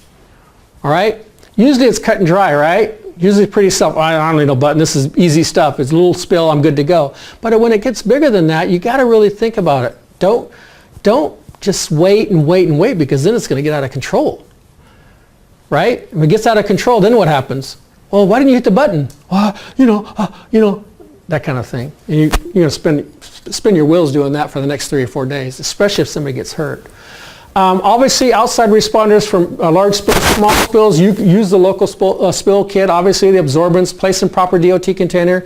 Use non-sparking tools. If it's a flammable material, please don't use a sparking tool. Small spill just became a fire because I used the wrong tool. I think you guys have the plastic shovels and stuff anyway, so I think that's kind of cool. You're good because I think a minimum 50% of the time it's going to be a flammable, right? So great idea. Just go ahead and err on that side. Corrosive, neutralize and absorb spill, place in proper DOT container and label, very easy stuff. Again, I'm talking about incidental spills, small spills that you're fully under your control. You have no question about. You don't have to think, oh, how do I deal with this or anything. You got that wired. That's what I'm talking about here. Incidental spills. Toxic materials absorb, place in proper DOT and label. Pretty easy system for that. So, if I'm talking about controlling the spill, okay, act or process of container and are preventing the expansion of a substance. I am really thinking about how can I control this? I use the 3 C's, that's my own definition. Those of you who've done 40-hour class with me, you know what those 3 C's are, but they're really simple. It's control, contain, and capture. Very, very simple process. And the 3 C's meaning, first of all, I have to know that whatever I just did is controlling the situation. In other words, let's say a tank is leaking, right? And I can clean that spill up on the floor, but the tank is still leaking. I really haven't controlled anything, right? And then you come back and go, wow, there's more leak. Well, again, you did what? I cleaned, I did the 3C, the last 3C of the 3 C's, I'm cleaning it up. You may be there for the next 6 months cleaning that spill up because you never did anything in terms of controlling it. But if you go to the tank and you turn off the valve and you go, I got this, I just controlled that, now you're in the right place, because now when you clean it up, you're going to have a sustainable cleanup instead of go back and do it again. So that's what this is all about. And you'll notice there's this ALARA concept, as low as reasonably achievable. Believe me or not, that's based on exposure. And that actually came from the Nuclear Regulatory Commission. They use that term. Yeah, so if you work with radiation, you go, I know what that means. Same with emergency responders, because what you want to do is you don't want to be exposed in your cleanup, right? Flammable material, right? It's flammable. It can definitely be a physical hazard, but what about the health hazard? What about you breathing this? That's super important to understand. Because getting sick from a spill because you didn't think about the thresholds or the permissible exposure limits or the time-weighted average can be just as bad as not getting it all cleaned up and so forth. So reduce the extent of hazard to the human life, that's a big deal. Ensure responders practice that ALARA concept, right? And that's the explanation behind that. All actions we should attempt to minimize exposure, contact, and contamination, as well as the amount of waste generated by the control operation. We want to do both things. So, 3 C's, this is C. Number 2 is contain. You want to contain it. You want to somehow, stop it, right? Now, it depends on what it is. That's pretty funky looking stuff right there, so it's real evident. But what I want you to notice is, where's it going? Right next to your drain. That's exactly right. So the rule is protect people, the environment, and then property. Rule number 2 on that, that's what they did. And you'll notice that rubber berm that they use, that documentary is really cool. It seals really, really well. But there is a rule behind it. You can not go more than half its height, whatever the liquid is. It won't, it obviously will flow over, but if you have something that is higher than half its height, it'll weigh too much and it'll seep underneath it. So there's a rule behind that. We're not going to get into all that today, don't worry. But that's a good thing to understand. So if you were going to try to contain something and it's a 55-gallon drum, you'd have to consider, wow, there's a whole 55-gallon drum. Will this be enough to contain that? Right? Now what I would do is I'd get something on top of that. That may not be a flammable material, but I'd get something on top of that real quick, because I'd start absorbing it from the top, preventing the exposure, and then keeping it from going down to the drain at the same time. See, so retention, and identify potential travel paths. Where is this stuff going? Where is it going, and so forth. You want to know that. And then capture. Capture, I'm actually going to collect it, put it into a 55-gallon drum or 30-gallon drum or 10-gallon drum, whatever you guys use in terms of drum sizes. I'm going to get that locked into a drum. Now, I notice something with drums. It gets tricky. The reason I say it gets tricky because now what do you do with the label? And it's really tricky because you go, well, how do I label this? You may get some help with that. Because if it's a hazardous waste, right, which it probably is, I don't know, think about it. You have material that's been spilled. Are you going to reuse the material? No. So if you're not going to reuse it, it's going to be a hazardous waste. California says that their definition of a hazardous waste is a hazardous material no longer used for its intended purpose is a hazardous waste. If it's hazard, if it falls into any one of the characteristics of hazardous, it's a hazardous waste. So you got to consider that. That label is a big deal. Now, the label itself doesn't do anything, but somebody's going to have to deal with that drum later on. And if they look at the label and they go, oh, it's just no big deal, you know, it's a combustible material, it's not even flammable. Oh man, this is great. And they profile it and they send it off site, and you get a call and go, whoa, you guys sent us the wrong stuff. This is combustible, you sent us a flammable. In fact, it's a corrosive flammable. What? Big deal now, because now you're dealing with the EPA folks. Waste sites don't like the idea of getting the wrong material because they get regulatory folks at their site that says that they have to do things according to the law, and it gets really challenging. I've had that problem before. Somebody put the wrong label on a drum, and they used that drum for something else, and they got really ticked off. They go, you're going to give us a violation, DTSC's after us, and oh my, you hear the story. And they'll send it back to you sometimes. It becomes a real challenging thing. Okay, so that hazardous waste sticker, big deal, real important to understand that. The cleanup itself depends on what it is. If it's an organic material or inorganic material, it handles differently. Nice thing about your spill equipment is you guys got that cool stuff that you can go both ways, organic and inorganic. Some sites, believe it or not, you can't use, like if it's an acid or whatever, you got to use the right spill absorbent. I had that happen to me. A guy went to clean up hydrochloric acid spill, and he threw a pig sock around it, and all of a sudden the pig sock was on fire. His eyes went bright. He goes, I go, yeah, I think you used the wrong pig sock. You guys have this, you know, organic, inorganic stuff, which is kind of cool. I like that. That's poly-based stuff. It works out really, really well. Now, I'm not sure all of them were like that, but some of the ones that I saw were really cool like that. So I go, this is great. You guys got that covered, so you don't have to worry about which one do I grab. But if it does say for, you know, oils only, some of them will actually say for oils only, and you're using it on acid, I would say, come on now, don't do that. Otherwise, your eyes will be begging out when it catches on fire. It just went from a small spill to a big fire.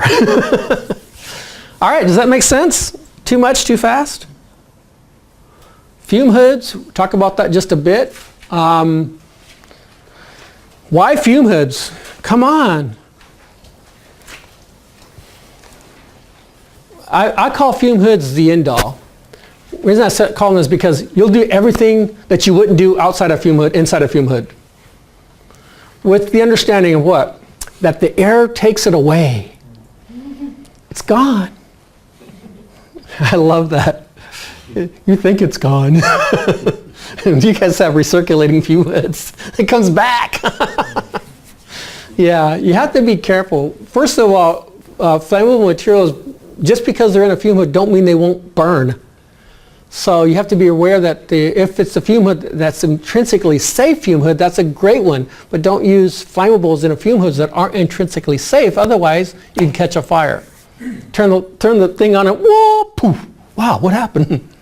And believe it or not, the pool, the air pool, actually causes the fire to be bigger.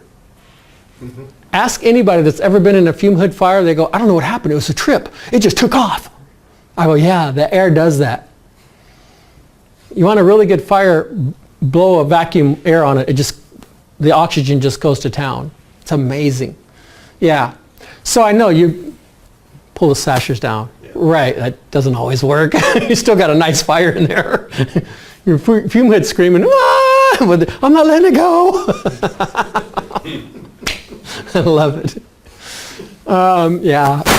So intrinsically safe for flammables, must be maintained and clean, must be calibrated annually because you need the right amount of pull. I think OSHA requires a minimum of 100 feet per minute or 1,000 CFM, which is, you can use a velometer or whatever if you need to. But that's a big deal because when you move that sash, there's usually a line that says this is your 100 feet per minute. If you open that up, you're not going to get that pull anymore. Okay? So be aware that those fume hoods are specific to that line that they tell you that, you know, wherever it is. You guys have recirculating hood or outside, must be maintained and clean, must be calibrated annually. Sash must be set for the maximum suction in those. Yeah. So first aid, what's the number one, I think, first aid in regards to labs? What do you guys think? Number one thing that happens in a lab? Probably punctures. Punctures, very good, it is. And it's not by needles, it's by pipette tips. It's interesting to me. I guess pipette's not supposed to poke me. Well, they do. What else? There's another one. Burns? Yeah. And there's one more. That's Sniff them, I like that. trips and falls. Slip, trips, and falls. Absolutely, that's amazing. Actually, the slip, trips, and falls is number one. Believe it or not, getting cut by glass is one of the on the list as well, because the beakers and stuff, when you break them, when you go to clean them up, they I don't know if you've seen the glass when they break like that. That's that tempered glass. It's really amazing in regards to the cutting ability. It's like I looked at one day and I go, my goodness, this is a perfect razor. Just absolutely sharp, both sides, cuts really, really easy. So make sure you have your first aid kits in place. Make sure that they have all the equipment specific for the lab. Interesting to me, OSHA does give a required that says you have to have this stuff in a lab, this type of first aid equipment in it for a lab operation. Believe it or not, they actually give you like 12 things that are mandatory. It's kind of a weird deal. But I wouldn't look at that. I'd say, well, what do we have? For example, if you know you have corrosives or things that are going to burn you, why don't you have more burn cream, right? Because you can get on your hand and take care of yourself right away. If you get poked, punctured, you know, why wouldn't you have, you know, the knuckle bandages or whatever, right? That makes a lot of sense. Sometimes you go the minimum thing, you go, oh, how am I going to work this thing? Pull out your gauze and wrap your arm around for the little tiny poke on your finger. I got it. You know, you feel like your whole arm's smothered in gauzes and so forth. Yeah, it's kind of interesting. All right. Questions?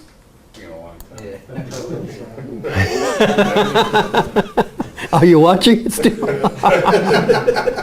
I love it. 2 hours later, man.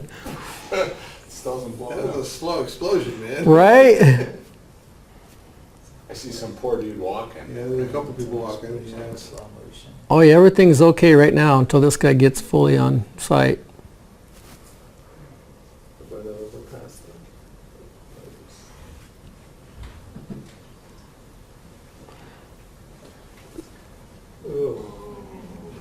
I like the dude running, that's awesome. Yeah, that's like September 11th, man. Yeah. Gas cylinder explosion. Look at this guy on the ground. Did you see him crawling around? Yeah. Isn't that amazing? Oh, look at it, they're already running. Yeah. They must have heard the sounds before they. Whoa. Yeah, that's a row. That's the problem with cylinders. When they blow, Yeah. they blow. The best part is that people Time to running. hook it up.